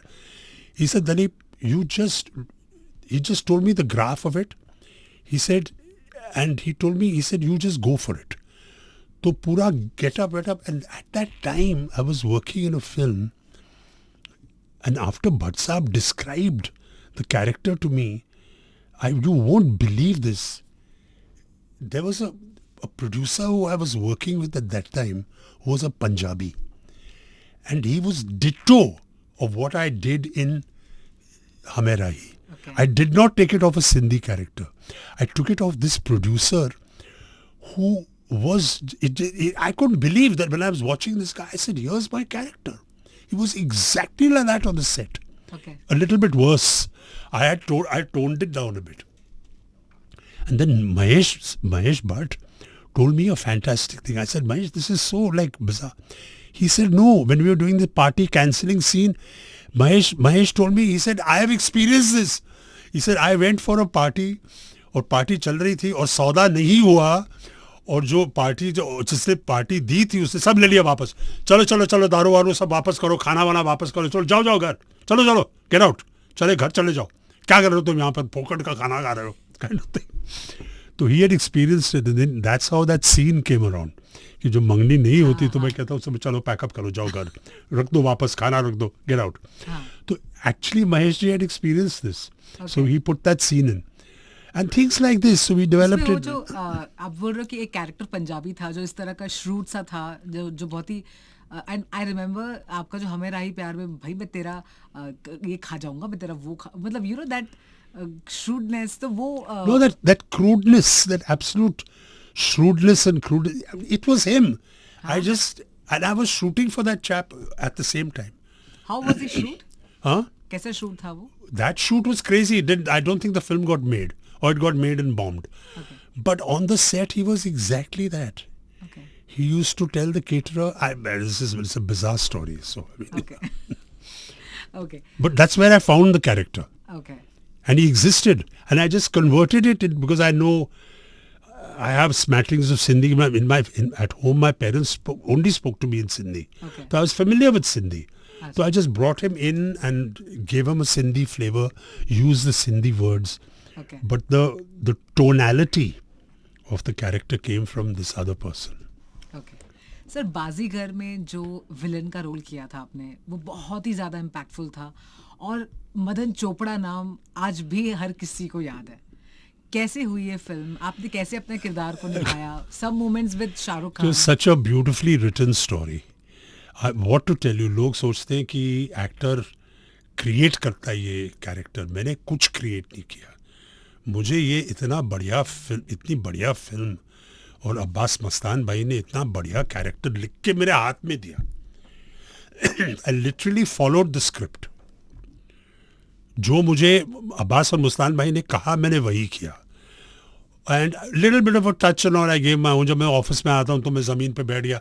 1 or 2 things I did which I felt that ये इसका character जो he is pretending to be very simple and humble, ये सब करेगा. तो 1-2 touches मैंने दिए. बाकी आई फॉलोड द डायरेक्टर्स. जैसे, और ये फिल्म भी बाजीगर जब आई तो it was literally that Abbas और मुस्तान भाई called me with to Ratan Jain जी's office, who's the producer. They told me this. They said ये हम फिल्म शुरू कर रहे हैं. This is the character. पूरा नरेशन दिया उन्होंने मुझे. And I did the film. I just followed them, and then we had great fun doing the movie. For a special memory was Sri Perumbudur, जहाँ हम रेस ट्रैक की shooting कर रहे थे. तो रेस ट्रैक पे जब आए, शाहरुख को भी गाड़ियों का शौक है, मुझे भी शौक है. तो we had a little genuine, then these were Formula 2 cars. तो पहले हमें ट्रेनिंग दी गई because they are genuine Formula 2 and they are very quick, they are very fast cars. तो उनके कंट्रोल में थोड़ी सी ट्रेनिंग दी गई. But Shahrukh can drive and so can I. तो हमें वो, और 3-4 दिन की ये शूटिंग थी. What fun. लंच ब्रेक में भी Shahrukh and me used to be going around the track. लोग हमें रोक रहे हैं, भाई खाना खाओ, लंच लग गया. लंच की ऐसी ही तैसी. तो हम अपना रेस कर रहे थे. We had our own little thing happening there कि that we will master this track in terms, and we used to have our own races and things, and we genuinely drove those cars, so it looked genuine.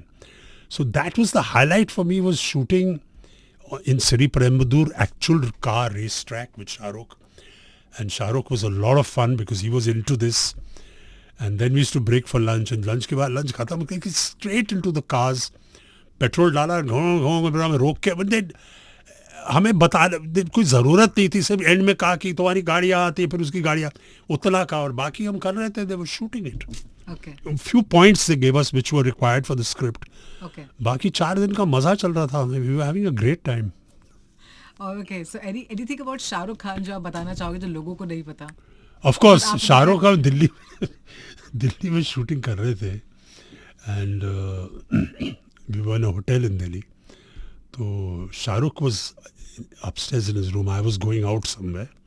तो मैं नीचे आया, और आपको I have to give you a background this. आपको मालूम है कि दिल्ली में जो पंजाबियों का एक्सेंट होता है, I've got nothing against it, but they always say things. Oh ji, you know, I'll tell you. So they have a different way of pronouncing. तो मैं नीचे आया वो होटल में, and there was a Sardarji couple who was sitting at the reception. So they recognized me because I had done some stuff by then. अरे तलीब जी, how lovely, आप दिल्ली में हैं, ये कर रहे, वो कर रहे, सारी बात हुई. तो यहाँ क्या कर रहे हैं आप? तो मैंने कहा शूटिंग कर रहा हूँ. किसकी शूटिंग है? ये है, वो है. तो मैंने उनको बताया फिल्म का नाम है बाजीगर, ये है, वो काजल है उनमें. तो they had not seen Kajal. Shilpa was totally new. This जी हीरो कौन है? तो मैंने कहा, I thought to myself, मैंने कहा अभी क्या है कि I must present Shahrukh name पूरे वजन से. मुझे शाहरुख का नाम बोलना था. मैंने कहा इसका हीरो है शाहरुख खान, पूरा वजन डाल के बोला. और वो सरदार जी अपनी बीवी को बोलता है, और तुझे मैंने कहा था ना सरदार शरूख वो बोलते हैं ना, वहाँ से पूरे नाम की ऐसी ही तैसी कर दी उसने. तो it's in that context. So that was a bit funny. तो उन्होंने शाहरुख को शरूख बना दिया. तो वो, and that was a funny incident. I told Shahrukh also about it. And sort of, you know, that was something that was interesting. After the picture was made, trials हुए, लोग आते थे enthusiastically, और जब उनको वो सीन दिखता था जब शाहरुख शिल्पा को छत से ढकेल देता. I was crying. I got so shocked. But जितने भी डिस्ट्रीब्यूटर्स थे सो भी सब भागते थे वहाँ पर. हमारी सारी लाइन लगी रहती थी वहाँ पर ट्रायल में. I was present. Shahrukh, of course, was present. Abbas, Mustan, Ratan Jain ji सब खड़े वहाँ पर. Kajol also used to be there. And Shilpa also came. लेकिन ये लोग अंदर जाते थे हेलो हेलो सब बोल के, और जहाँ बाहर निकलते कोई नाम और निशानी मिलते भाग गए. सब कह रहे थे कि ये पिक्चर सुपर फ्लॉप है. ये हीरो कैसा है यार? ये तो लड़की को मार डालता है, ये मर्डर कमिट कर रहा है. कैसे हो सकता है, ये हो सकता है, वो हो सकता है. Finally and the kind of confidence सबकी थोड़ी सी खिसक गई थी. हाँ, प्रोड्यूसर, डायरेक्टर सब थोड़े कह रहे थे यार शायद अब्बास मस्तान साहब नहीं, लेकिन प्रोड्यूसर की तो डेफिनेटली थोड़ी खिसक गई थी कि यार ये बहुत बड़ी गलती की है, मैंने कोई मेरी पिक्चर खरीद नहीं रहा है. But Shahrukh was very confident, absolutely remained confident. And I did this movie because I wanted screen time with राखी जी. जब उन्होंने मुझे बताया कि आप राखी जी हैं इस फिल्म में, तो मैंने कहा मैं कर रहा हूँ, मैंने और कुछ सुनना नहीं है, मैं तो मेरी फिल्म कर रहा हूँ. And I selected Ram Lakhan also because of that. Ram Lakhan में भी Rakhi ji was playing my wife, Anil Kapoor and Jackie's mother. जब सुभाष जी ने मुझे कहा, Subhash ji ask me for Ram Lakhan, मैंने 3 बार ना बोला. एंड में उन्होंने कहा कि ये प्लॉट है, ये सुभाष जी साइड में से आपकी बीवी जो है इसमें राखी जी हैं और आपको कैरेक्टर को कोई नहीं भूलेगा क्योंकि अस्थियाँ आई है. मैंने कहा राखी जी मेरी वाइफ है इसमें, मैंने कहा मैं कर रहा हूँ. So twice I have done a movie only because Rakhi ji was in it. I was a huge fan of hers. तो I mean you know the reasons for doing films, of course you hear the story, but and these are sometimes the motivation to do a film of the people who you're going to be working with. Yes. So that has been my motivation a lot in doing certain projects, and now even more. पहले मैं सोचता था कि क्या फर्क पड़ता है यार, डायरेक्टर ये है वो है, मैं संभाल लूँगा. You have that overconfidence, but that goes away. I've realized that is being absolutely foolhardy. Today, it is very important for me, the director, the way you're going to be doing it, who the people are, who you're going to be working with, set पे माहौल क्या है, are there going to be workshops, are there going to be rehearsals, ये सब अभी बहुत ज़रूरी है मेरे लिए. Otherwise, it really is a waste of time. बहुत मैंने आपके बारे में रीड किया कि आप बहुत प्रोफेशनली अभी हैंडल करते हैं.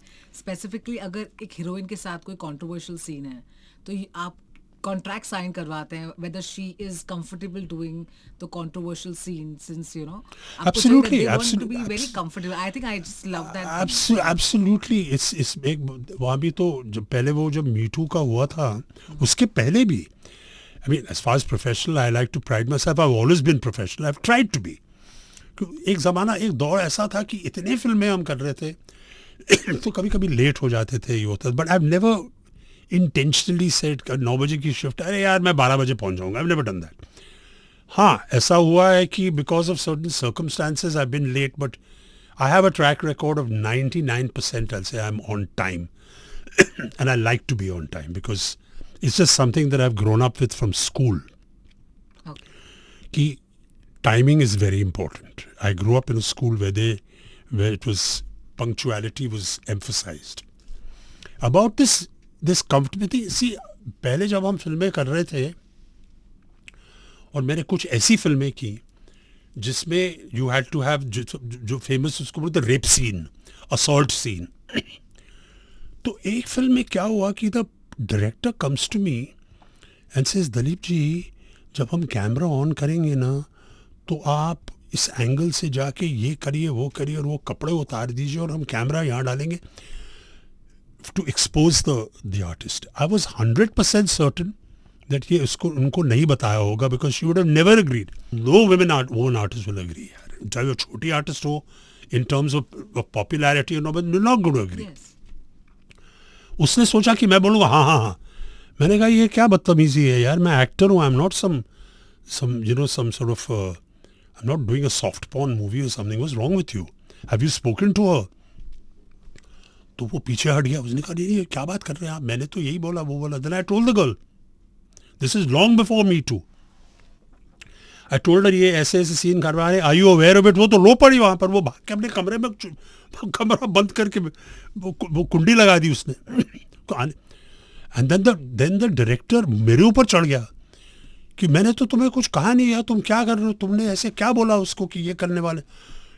पूरा टर्न करके मेरे ऊपर उसने डाल दिया कि तुम उसको बोल रहे, मैंने कभी कहा ऐसे. और उसके तो चमचे वमचे हैं, प्रोड्यूसर वूसर, क्या यार तुमने डरा दिया लड़की को, ये किया वो किया. हम तो कुछ नहीं ऐसा करने वाले, तो नॉर्मल सीन कर रहे थे हम. Very cunning. तो I said okay, you're trying to put the blame on me. I will get her out from there. So I went back. She opened the door only to me. I went down, I sat with her. And I said, look, this is what they're trying to do. अभी मेरे ऊपर डाल रहे हैं कि वो ये नहीं, but this is what they told me. And I refused to do it. लेकिन अब ये सीन करिए आप, नहीं तो it's going to be a big problem. आपको भी होगा, मुझे भी होगा. But I told her, I said, I'll give you a guarantee.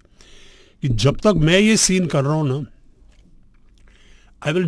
I have to tear your clothes off. I will make sure that you are not exposed in any bad way. तो बाहर आई, वो scene किया हमने. This was the atmosphere in those days. Okay. इस किस्म का फायदा लोग उठाने की कोशिश करते थे.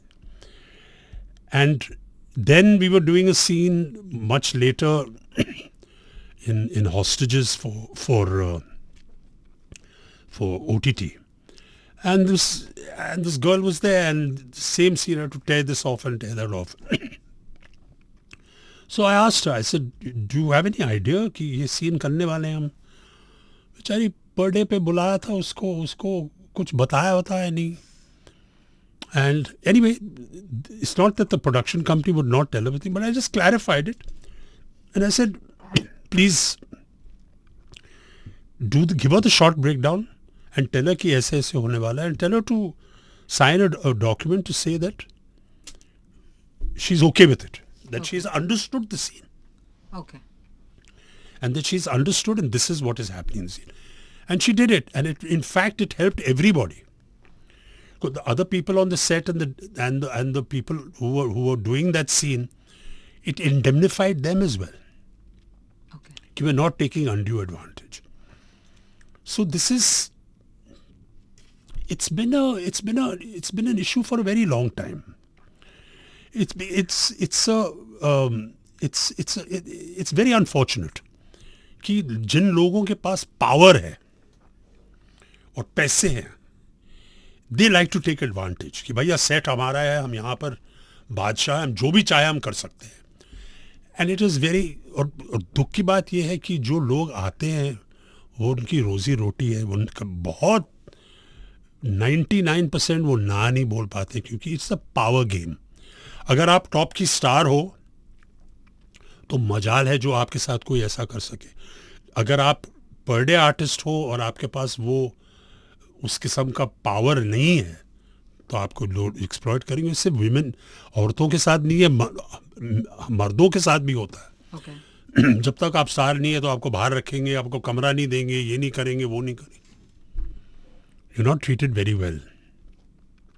So it's a supply and demand and a power structure. The film industry, like any industry, हम फिल्मों की बात करते हैं, लेकिन ये हायरार्की जो है वो हर जगह है, हर जगह है. So you know what it is. So that is the way of life. But in the films, at least in where one does have a little say in the matter, I take it as my responsibility, being now a senior artist. But at that time I was like, but what doesn't seem right to me, अगर मुझे लग रहा है कि यार ये गलत है काम, तो I always put my foot down. And I think, और तब भी मुझ में था कि that आप किसी आर्टिस्ट आपके सेट पे, you must respect people, चाहे वो रोज पर डे पे आए हो. I think that is very important. And that is what I mean today by saying कि I look and see what the production companies, because this harassment and lack of respect is just not acceptable. It never has been, and I'm very glad today that it's being focused on. आजकल तो contracts दिए जाते हैं, and I'm very glad for that, to make it clear that it is a work atmosphere, and that is what it should remain. Sir, villain बनने के side effects क्या हैं? कभी आपका रोल किसी ने सीरियसली ले लिया और कॉमन पर्सन ने आप पर कुछ? विलन बनने के साइड इफेक्ट्स तो अच्छे ही है, क्योंकि जब मैं रियल लाइफ में मिलता हूँ लोगों तो अभी रियल लाइफ में इतना विलन थोड़ी बनूँ. तो कंपेयर टू मैं जो स्क्रीन पे कर रहा हूँ, मैं रियल लाइफ में अच्छा ही लगता हूँ. तो लोग मुझे यही बोलते हैं, अरे सर आप तो इतने ख़राब तो नहीं हैं, आप तो नॉर्मल किस्म के आदमी हैं, खाते पीते हैं, बैठ रहे हैं, मतलब यू आर नॉट, आप किसी को मारपीट तो नहीं कर रहे. तो in real life it always has a better thing on me.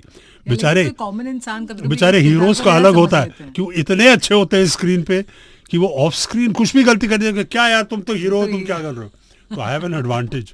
Prem Chopra साहब के साथ भी यही था, अमरीश जी के साथ भी.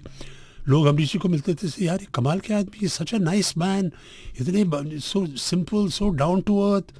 वो सोचते कि वहाँ पर वे है तो यहाँ पर भी मतलब विलन बनेंगे. तो it's been an advantage for me in real life. देखिए आप भी हंस रही है मुझे देख के. I find you very handsome actually. Oh thank you. Yeah. Sir, लेकिन कभी ऐसे कॉमन इंसान ने आपको सर रियल का समझ लिया मदन चोपड़ा और बदतमीजी कर दी, कभी ऐसा हुआ है कभी? बिकॉज लोग बहुत कम आजकल लोगों को इतना मतलब नॉलेज हो गया. और आज आप नहीं, मतलब जब मूवी रिलीज हुई. हाँ, सबसे बड़ा रिएक्शन तो मेरी माँ का था जब मैंने आज की आवाज़ की. अच्छा. तो उनके कोई दोस्तों ने कहा कि आप, माय मदर वो ज़्यादातर की हिंदी फिल्में नहीं देखती थी लेकिन पुराने समय में वहीदा रहमान जी की फिल्में देखती थी. बट ये जो नई फिल्में थी, जो मेरी किस्म की फिल्में, वो नहीं देखती थी. तो उनकी किसी दोस्त ने आके उनको बोला कि आपका लड़का जो है, आपकी फिल्म, उनकी फिल्म देखी है तुमने? तो मैंने माने नहीं, I have not seen this film. She said जाके देखिए वो क्या क्या कर रहा है स्क्रीन पर. My mother told me what are you doing. तो मैंने कहा ये ऐसे ऐसे, she didn't see the movie, she said ऐसे ऐसे सीन्स हैं. So she said you should not do these kind of scenes. It does not reflect good on you. मुझे माँ ने कहा ना कहीं ये अफेक्ट होगा तुम पे. It is not true. But I respected her for that. And I said mummy जो मिल रहा है मैं कर रहा हूँ. एक तो काम नहीं मिलता है इतने सालों से. अब जो मुझे मिल रहा है, विलन के रोल मिल रहे हैं, विलन के रोल में शुरू हो गया तो मैं कर रहा हूँ. और उनकी जो विशेष थी, उनकी जो तमन्ना थी, वो see what happened with Buniyaad. I stopped getting those kind of roles. So that's a mother's blessings. अपने आप ही रुक गई वो फिल्में. बुनियाद की मैंने सब वो मारपीट धार ये वो सब रुक गई. I started getting different roles and then she saw me in Buniyaad and she said this is what you should do, these are the roles you should do. Sir, celebrity बनने के भी अपने नुकसान होते हैं जहाँ पर टारगेट किया जाता है, ऐसा मुझे लगता है. Now yesterday there was a news कि आपके बेटे के सारे चार्जेस को ड्रॉप कर दिया गया है. बट व्हेन पब्लिक में बातें आती हैं और बात का बतंगड़ बनाया जाता है, इवन बिफोर कोर्ट कुछ कहे उससे पहले ही बहुत कुछ कह दिया जाता है. So what is that, I am sure कि ये भी एक जर्नी होती है कि जब तक कि वो प्रूव हो गए हैं अभी कि एवरीथिंग इज फाइन एंड सारे चार्जेस ड्रॉप हो गए, बट जब उनको पुल किया जाता है, there is this problem that I think even a celeb would go through a lot of trauma with the way कि इनको टैग कर दिया जाता है. What do you think about that? Well, for this particular thing, what I have to say first of all, and I'm going to keep my comments very to the point. First of all, as a family and as a father and for my son, I'm really, really grateful to the Honorable High Court of Bombay to have given us this favorable judgment, and to my counsel, chief counsels, main counsel, Shri Ayaz Khan, to the lawyers, the whole team, for the wonderful presentation they've made. And the truth has prevailed. And fortunately, my son has been relieved and has been discharged completely from these allegations. Great. Sir, OTT पे आपकी जो the family वाला जो series है, आप OTT पे भी अभी एग्जिस्ट करते हैं, तो फैमिली मैन का जो थर्ड पार्ट है वो कब आ रहा है? ये अब मैं आपसे पूछना चाहता हूँ, शायद न्यूज़ में पहले आ जाए. आई थिंक जहाँ तक आई am not very sort of 100% sure about it, but by my calculation, I think that it will come in Diwali. Okay.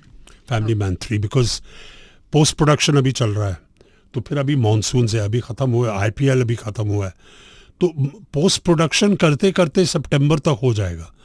तो Diwali will be the most appropriate time to bring family man 3 to the audience. Sir, आपने नेहरू जी का भी जो role play किया है वो बहुत ही amazing किया है. उसके पीछे का प्रेप बत के लाइक कैसा रहा और बहुत रियल लगा हमें. उसका तो क्रेडिट मैं दूंगा विक्रम गायकवाड़ साहब, the makeup man who very unfortunately passed away quite recently. He was terrific. उन्होंने पूरा मतलब वो जो मेकअप का था, जो नेहरू का था, उन्होंने he curated it. Nehru, the character also I got by chance. Rakesh Om Prakash Mehra called me into his office for Bhag Milkha Bhag. The truth is that they actually wanted me for that army general Ayub Khan, I think. Ayub Khan tha nahi, the army general, the opposite, who had invited Milkha ji to come and participate in the athletic tournament. But when I walked into the office, they all froze. And I felt ki, yaar, kya ho gaya? Why are they all in this? They were all looking at each other and looking at me, then looking at each other. And finally, Om Prakash ji spoke and said, Dalip, we had actually kept you in mind for that character. But now that you've come into the office, there's such a striking resemblance to Pandit Jawaharlal Nehru. So which one will you do? Which one do you want to do? They are both open for you. So I said, of course I'll do Pandit Jawaharlal Nehru, because I've had a lot of respect for Nehru Sahab, of course. And I said, it's a great opportunity. And also because, like I said, the involvement of Pandit Jawaharlal Nehru in Milkha Singh's life was very, very important. बहुत महत्वपूर्ण किरदार था उनका मिल्खा सिंह जी की ज़िंदगी में. और मुझे ये मालूम पड़ा मिल्खा सिंह साहब के साथ, क्योंकि जब मैं दिल्ली जा रहा था शूटिंग करने के लिए, I requested Om Prakash Mehra ji production company कि I want to stop in Chandigarh and meet Milkha Singh ji if possible, because he's the only person here who's actually met Pandit Jawaharlal Nehru. And I had done my preparation, I was ready to shoot. पूरा voice का सारी तैयारियां की थी मैंने, makeup Vikram Gaekwad साहब के साथ बैठ के, we had got the look right. I was ready to shoot. But I said, just before I go, I would like to meet Milkha Singh ji if possible. And I deliberately dressed up in a kurta pajama and that sort of style. Nehru. Not completely like Nehru, but close enough. And of course, my face was all ready for Nehru. Okay. And I was told, you please come at 11 a.m. sharp to his house in Chandigarh, because Milkha Singh ji plays golf from 9 in the morning to 10:30, 11. Then he comes home, has a light brunch one thing, and then he's ready to meet you. And he had given me half an hour to 1 hour. Come and meet me in the morning before lunch. I went there and I was standing, I was in his living room and Milkha ji entered. I'm telling you, he froze. And he told me, he says, तुम तो बिल्कुल पंडित नेहरू लग रहे हो, कमाल हो गया. He couldn't believe it. He said, तुम तो बिल्कुल, तुम्हारा complexion, ये तुम बिल्कुल तुम पंडित नेहरू हो. And he sat with me for 4 hours. He took me to the club. वहाँ पर बैठे हम और मैंने सारी बातें की उनके साथ पंडित नेहरू के बारे में. And he told me, he said, मुझे वापस जाना नहीं था, लेकिन पंडित नेहरू थे, वो प्राइम मिनिस्टर थे, अगर उन्होंने मुझे नहीं बोला होता. And he told me also, he said how Pandit Nehru ji manipulated him by making him the captain of the team. Because he knew, because Pandit Nehru wanted that a civilian, someone of stature, a civilian, go back to Pakistan to amend the bridges. Okay. And so that he didn't want to send a politician or something like that. So he knew what had happened with Milkha ji. So to get him to go back there, he convinced him, made him captain of the team. Jahan wo na bol nahi paya. And he went back. And he told me, he said, he was treated so well in Pakistan, thanks to Pandit Nehru as well. He said, इतनी स्वागत की लोगों ने में, they welcomed me so much. He said, I couldn't believe the contrast. और मेरे साथ क्या हुआ था और अब क्या हो रहा है. And the funniest thing was his wife. So she said, देखो कितना simple है my husband. It's what a simpleton he is. So he was telling her, no, keep quiet, keep quiet. She said, खटी आए हो वहाँ से, जीत के आए वहाँ से. और नेहरू जी ने इनसे पूछा कि आपको क्या चाहिए, और क्या बोला इन्होंने कि हमें छुट्टी चाहिए. उस टाइम पे अगर 100 एकड़ ज़मीन मांग लेते तो मिल जाता. तो we had a good laugh about it. So it's like, it was such a lovely atmosphere. And he told me about the personality of and the charm of Pandit Jawaharlal Nehru. So it was a fantastic meeting, and for that privilege I'll always thank Om Prakash Mehra's company for setting up the meeting.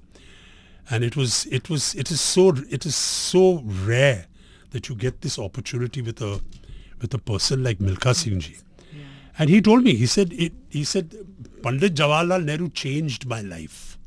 Had it not been for him, I don't know what would have happened, in terms of his career, his celebrity, became the person he became.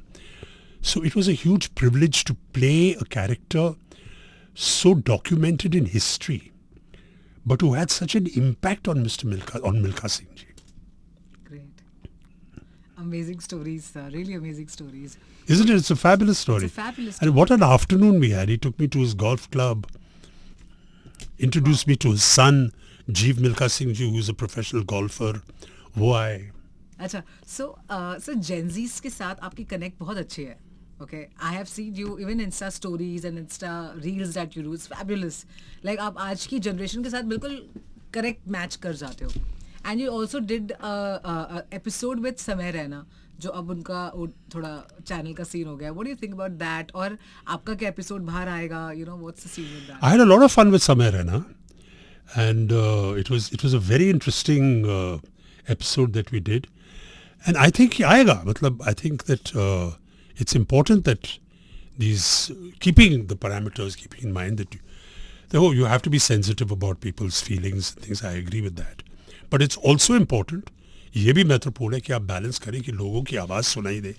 And these are shows that are popular with the audience and they should come. And I'm quite certain कि ये episode कभी ना कभी तो आएगा.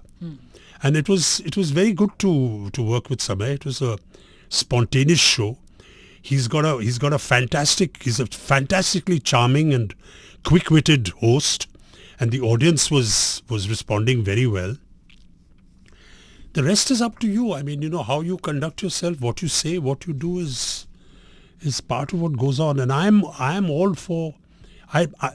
मेरे लिए तो मैं कह रहा हूँ कि अच्छा हो कि ज़्यादा expression not hurting sentiment, but it's better to, अगर आप वहाँ गलती करें या तो इससे अच्छा है कि आप थोड़ी गलतियाँ करें इसमें, जैसे एक्सप्रेशन को आप बंद कर दें या बैन कर दें. I don't believe in all these bans. I believe that the more debate there is, the more expression there is, the more people are heard, it's better for everybody. Sir Bollywood आजकल थोड़ा माहौल काफ़ी अलग है, जहाँ पर इल्ज़ाम ज़्यादा लग रहे हैं, जहाँ पर ग्रुपिज्म की बात हो रही है, नेपोटिज्म की बात हो रही है, बॉलीवुड स्टैंड नहीं लेता देश के लिए बात हो रही है, थिएटर्स खाली हो रहे हैं, थिएटर्स पे ज़्यादा लोग अब जाते नहीं है बॉलीवुड की फिल्में देखने. What do you think about all this? There are about 5 questions in that. See, about लोग फिल्में थिएटर में नहीं जा रहे हैं, ये तो it's not just Bollywood's problem, it's an international, it's a world problem. क्योंकि you have to today with जब एंटरटेनमेंट आपके मोबाइल फ़ोन पर है, लोगों की ज़िंदगी इतनी बिजी होती है, तो आजकल आप जिस तरीके से अपना एंटरटेनमेंट देख रहे हैं, तो that will always be there कि आपको अगर सिनेमा थिएटर में ऐसी फिल्म ना बने जहां आप खुद कहें कि यार मुझे इसको थिएटर में ही देखना है, तो उस पैमाने पे बननी चाहिए फिल्म. जैसे अभी हमने देखा ये साउथ की जो फिल्म है, ये बड़ी फिल्म है क्योंकि ये पीरियड ड्रामास है. RRR जैसे थी, ये तब दीज आर पीरियड ड्रामास. जो भी पीरियड ड्रामास है वो फॉर्मेट के लिए लोग थिएटर के अंदर अभी ये इस्टेब्लिश हो गया है कि जो इन बिटवीन फिल्में थी, जो पहले हम शिकायत करते थे कि यार ये सेंसिबल फिल्म्स तो बनती ही नहीं हैं, पैसे ही नहीं देते लोग बनाने के लिए, आज वो बन रही हैं OTT पे. तो OTT का वो भी फ़ायदा है ना कि आप ऐसी फिल्में बन रही हैं अभी OTT पे, जो जब मैं फिल्म इंडस्ट्री में आया था उनको 1 पैसा नहीं मिलता था पिक्चर बनाने के लिए. तो उसका फ़ायदा देखिए. अभी ये मीडियम बजट की जो फिल्में हैं, जो से हम मीडियम बजट कहते हैं, छोटी फिल्में हैं, छोटी इन द सेंस दैट उसमें बड़ा स्टार कास्ट नहीं है. ऐसे अभी बोलते हैं कंटेंट फिल्म, मैं उसको मानता नहीं हूँ, जैसे कि बड़ी फिल्मों में कंटेंट नहीं है, ये तो मैं मानता नहीं हूँ, लेकिन एक टर्मिनोलॉजी आ गया है कि कंटेंट फिल्म्स. लेकिन मैं कहता हूँ जो मीडियम बजट फिल्म्स हैं, जिनको आप थिएटर में डालेंगे तो वहाँ पर उनका रिस्पॉन्स नहीं होगा, क्योंकि आपके पास सेलेबल बैंकेबल स्टार कास्ट नहीं है. ये नहीं कि एक्टर अच्छे नहीं है, उस किस्म की स्टार कास्ट नहीं है आपके पास, ना तो आपको वो प्रेजेंटेशन है. उनका प्लेटफॉर्म मिल गया आपको OTT पे. बहुत बड़ी बात है एंटरटेनमेंट की दुनिया में कि आपको इस किस्म की फिल्में भी आप देख सकते हैं. अगर आपको RRR या बड़ी कुछ फिल्म देखनी है, मैट्रिक्स देखनी है, या आपको मैवरिक देखनी है, या आपको अवतार देखना है, या बड़े पैमाने you want to see a big format film, आप थिएटर में भी जा सकते। थिएटर में जाना महंगा है, सीधी बात है। लोगों के पास टाइम भी कम है, पैसे भी इतना आप खर्चा, तो आप कैलकुलेट करेंगे कि भैया मैं थिएटर में जाऊंगा, 4 लोग जाएंगे, बच्चे आएंगे मेरे साथ, चलिए ये मैं 1 महीने में 1 बार कर सकता हूँ, अदरवाइज मेरे पास बजट नहीं है, टाइम नहीं है, इससे अच्छा तो मैं घर पे देख लूँ। हाँ. It's perfectly economics is the driving force, the price tag is the driving force for how you see your entertainment and technology ने चेंज लाया। सिंगल स्क्रीन से राइटर्स को मजबूर किया टेलीविजन ने कि अभी आप टेलीविजन के लिए लिखिए। टेलीविजन से लोगों को, राइटरों को मजबूर किया कि आप OTT के लिए लिखिए। टेक्नोलॉजी, अभी आप टेक्नोलॉजी ऐसी आ गई कि आप अपने मोबाइल फोन पे देख सकते हैं। तो आपका, और आप कैसे देख रहे हैं, आप टैक्सी में जा रही हैं, आप देख रही हैं, आपको काम का भी है, तो your attention span, but you can record it. तो technology dictates how human beings today watch the entertainment. लेकिन सब है आपके लिए। The best thing that is happening today is that you and me have all the choices. अगर आप OTT पे ऐसी फिल्म देखना चाहते हैं शाम को, अगर आप मूड नहीं हो थिएटर में जाने का या अपने मोबाइल फ़ोन पे नहीं देखने का, you want piece and quite, headphone लगा के आप कोई भी प्रोग्राम देख सकती है कुछ ऑन एनी प्लेटफॉर्म। Yes. आप वही प्रोग्राम या जो भी आप फॉलो करना चाहती हो, news is at your door step on your mobile phone. Sir, I agree with all of this, but don't you think Bollywood में कंटेंट की बहुत कमी हो गई है? The current films जो आ रही हैं उसमें कंटेंट है ही नहीं। ऑल्सो जब करंट अगर हम स्टार्स देखें तो क्या आपको लगता है कि उनकी एक्टिंग से हम कनेक्ट कर पाते हैं? क्योंकि जैसे there is a face Madan Chopra जो हम कभी नहीं भूल पाएंगे। अभी की जनरेशन की वो कौन सा फेस है जो हम नहीं भूल सकते? I have no answer to that. I promise you, इस प्रश्न का मुझे उत्तर नहीं है। आपने I जो don't Buddhism know face कि किया है, कैसी, क्यों ये बात हो रही है कि लोग थिएटर में नहीं जा रहे हैं। सभी ये शिकायत कर रहे हैं कि बॉलीवुड को क्या हो गया। But these are phases. ये तो लाइफ इज अ सर्कल। ये पहले भी मैं सुन चुका हूँ। Okay. 20 साल पहले क्या हो गया यार 80s में, क्या है बकवास फिल्में बन रही है, ये हो रहा है वो हो रहा है। फिर एक आध अच्छी पिक्चर आएगी पर कहेंगे अरे वाह। लेकिन I don't know what the expectations, I don't know how to answer this question कि साउथ की पर्सनली कोई इसमें कोई वो जो सरहद जो है बीच में साउथ और नॉर्थ का, तो कभी असल में था नहीं, लेकिन अब थोड़ा एक्सेंचुएट। अभी तो हर भाषा में पिक्चर बन रही है, तो क्या फ़र्क पड़ता है अगर बॉलीवुड में बन रही है या तेलुगु में बन रही है, तेलंगाना में बन रही है पिक्चर, तो उसी will come in Hindi, Tamil, Telugu. See that is also changed. अभी ये जो डिमार्केशन है कि यार हमारे बॉलीवुड से क्यों नहीं आ रहा है, just makes no sense. It's everything, this boundaries are gone. अभी पिक्चर, हिंदी पिक्चर हैदराबाद में बने और यहाँ रिलीज हुए तो वो क्या दिक्कत है? It's become universal. There are no barriers, boundaries कि यार बॉलीवुड में ऐसी फिल्में, हिंदी फिल्मों की बात कर दी जब ओरिजिनल हिंदी फिल्में हैं। देयर इज ऑल्सो, हो सकता है कि सैचुरेशन आ गया, जो हमारे जो रेगुलर जिन पे हम अपने बिग स्क्रीन एंटरटेनमेंट पे रिलाई करते हैं, जो स्पीयर हेड हैं, जो लीडर्स हैं, शायद वो सैचुरेशन हो गया। हो सकता है वो पहले भी हुआ है, जब मतलब अपना राज कपूर साहब और देव साहब और वो सब हीरोज थे, वो ज़माना था, तो सैचुरेशन हो गया। राजेश खन्ना जैसे सुपरस्टार के साथ भी सैचुरेशन हो गया, तो हो सकता है वो कि उसकी ये वजह can be, it's a phase. But also अभी देखो क्या है कि फिल्में भी कम बन रही हैं, बड़ी फिल्में, क्योंकि that whole system is become different. There are various reasons. I don't have the answer for you. I am thinking as I am speaking to you. मैं भी सोच रहा हूँ कि इसकी क्या वजह होगी, जैसे आप कह रही हैं कि, बट मैं ये नहीं सोचता हूँ कि यार ये बॉलीवुड से ये फिल्म क्यों नहीं आ रही, हिंदी में क्यों नहीं बन रही। I don't care. मुझे आप तेलुगु में हिंदी डब फिल्म दिखाइए जो अच्छी है, मैं वो भी देख लूँगा। आई एम कंसर्न्ड, मेरा सबसे बड़ा मतलब ये आज है कि मैं हर किस्म की एंटरटेनमेंट देख सकता हूँ। मेरे ज़माने में एक स्क्रीन होता था और कुछ नहीं था, और आज ये भी देखिए आप, बाहर की फिल्में जो आ रही हैं वो भी आप देख सकते हैं, तो कंपैरिजंस भी हो रहे हैं।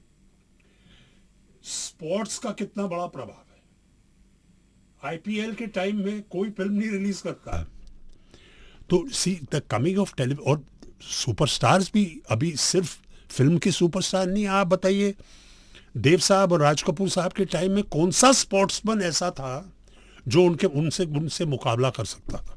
Yes. कोई नहीं इन दैट लेवल। उस जमाने में आपका एंटरटेनमेंट केवल बड़े स्क्रीन पे मूवीज थे और मूवीज था। आज वो स्पेक्ट्रम इतना बढ़ गया है, आपके फुटबॉल स्टार्स हैं इंटरनेशनल, आपके क्रिकेटिंग स्टार्स हैं, आपके ये स्टार है वो स्टार है, हर जगह हर फील्ड में पॉडकास्ट के स्टार्स हैं, इन्फ्लुएंसर्स हैं जो लोग फॉलो कर रहे हैं।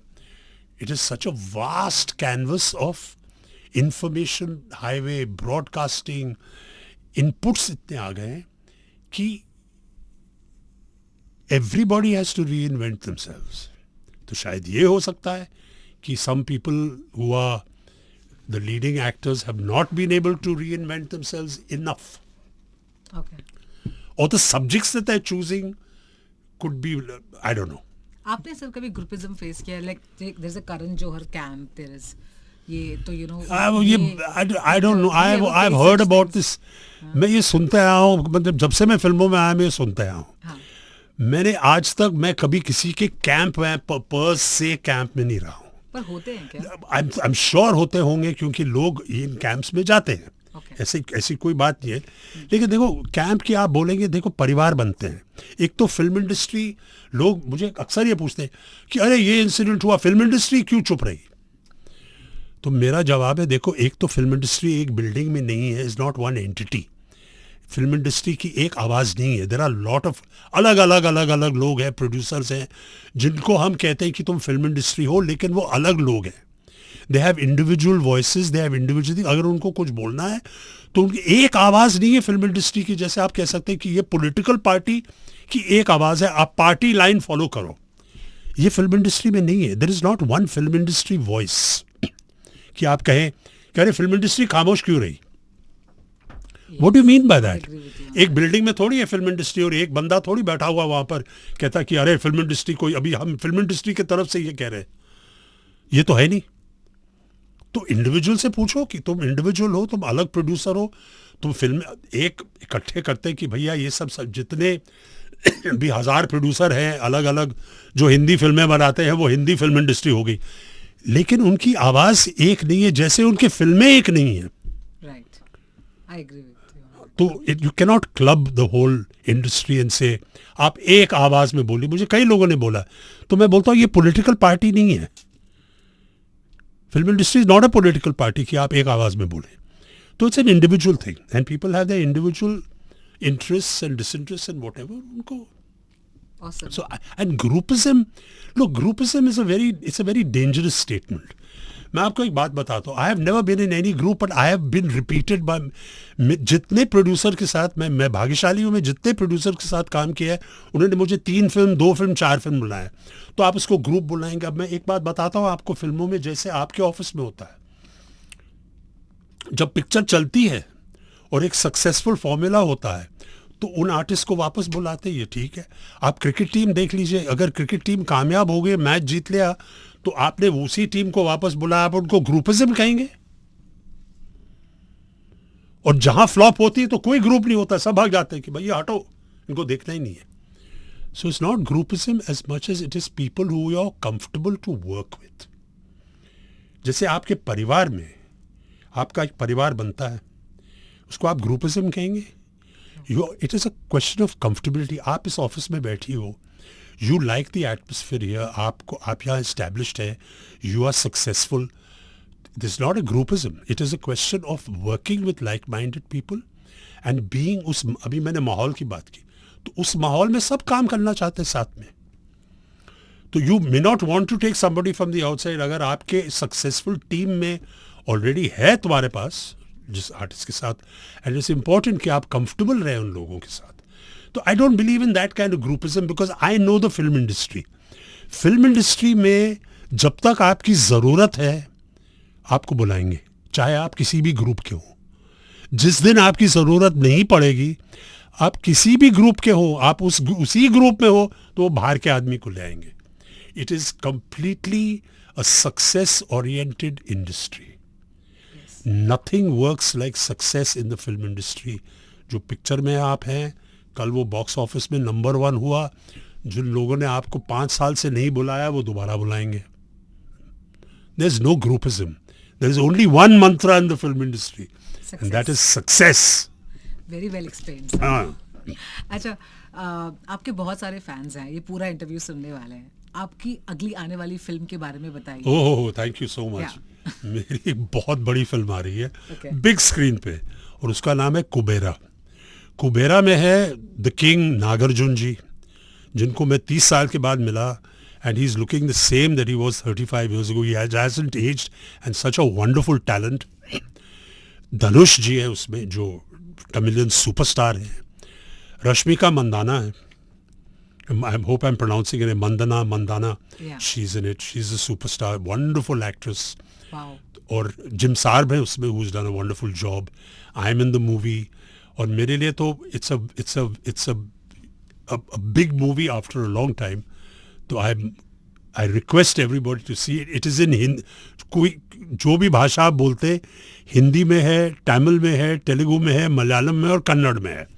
और 20 तारीख को आ रही है film. It's a very big film, 20th of June का नाम है कुबेरा, जो जरूर देखेगा। That's my next release. और एक और फिल्म है मेरी, which is also huge period film, called Harihara Veera Mallu. It's also in Tamil, Telugu, Kannada and Hindi. उनमें है, उनके हीरो हैं पवन कल्याण जी, जो आज आंध्र प्रदेश के डेप्यूटी चीफ मिनिस्टर रहे, अब मुख्यमंत्री हैं डेप्यूटी। तो उनकी फिल्म है, बहुत साल के बाद उनकी रिलीज हो रही है। तो I have these 2 very big projects on the big screen. तो अभी आपने बिग स्क्रीन होती, OTT में मेरी स्पेशल ऑप्स आ रही है part 2, Okay. Family man part 3, Wow. और इस साल के लिए दिवाली तक तो मेरा काम देखने को मिलेगा आपको, अगर आप देखना चाहते हैं। Fabulous. Thank you. So sir, आपको एज अ विलन हमने देखा है, आपकी एक्टिंग को बहुत पसंद किया है, but today as human, as you know personally आपको जानकर मुझे बहुत मजा आया। Thank you so much. What a Thank you. Personality you are. I'm so happy to be here. Thank you so much for calling me, and it's been an absolute pleasure. I've come here. मैं पहले भी आया हूँ red FM में, आपके साथ नहीं हुआ था interview, but I'm so glad to be here. It's been an absolute pleasure to be with you. My pleasure sir. Thank you for giving me this opportunity. और सर, मैं सारी फिल्में देखने वाली हूँ, मुझे बहुत मजा आया आपसे मिलकर। आप OTT के लिए रुकेगी, I am sure about it. कहाँ मिलेगा आपको टाइम?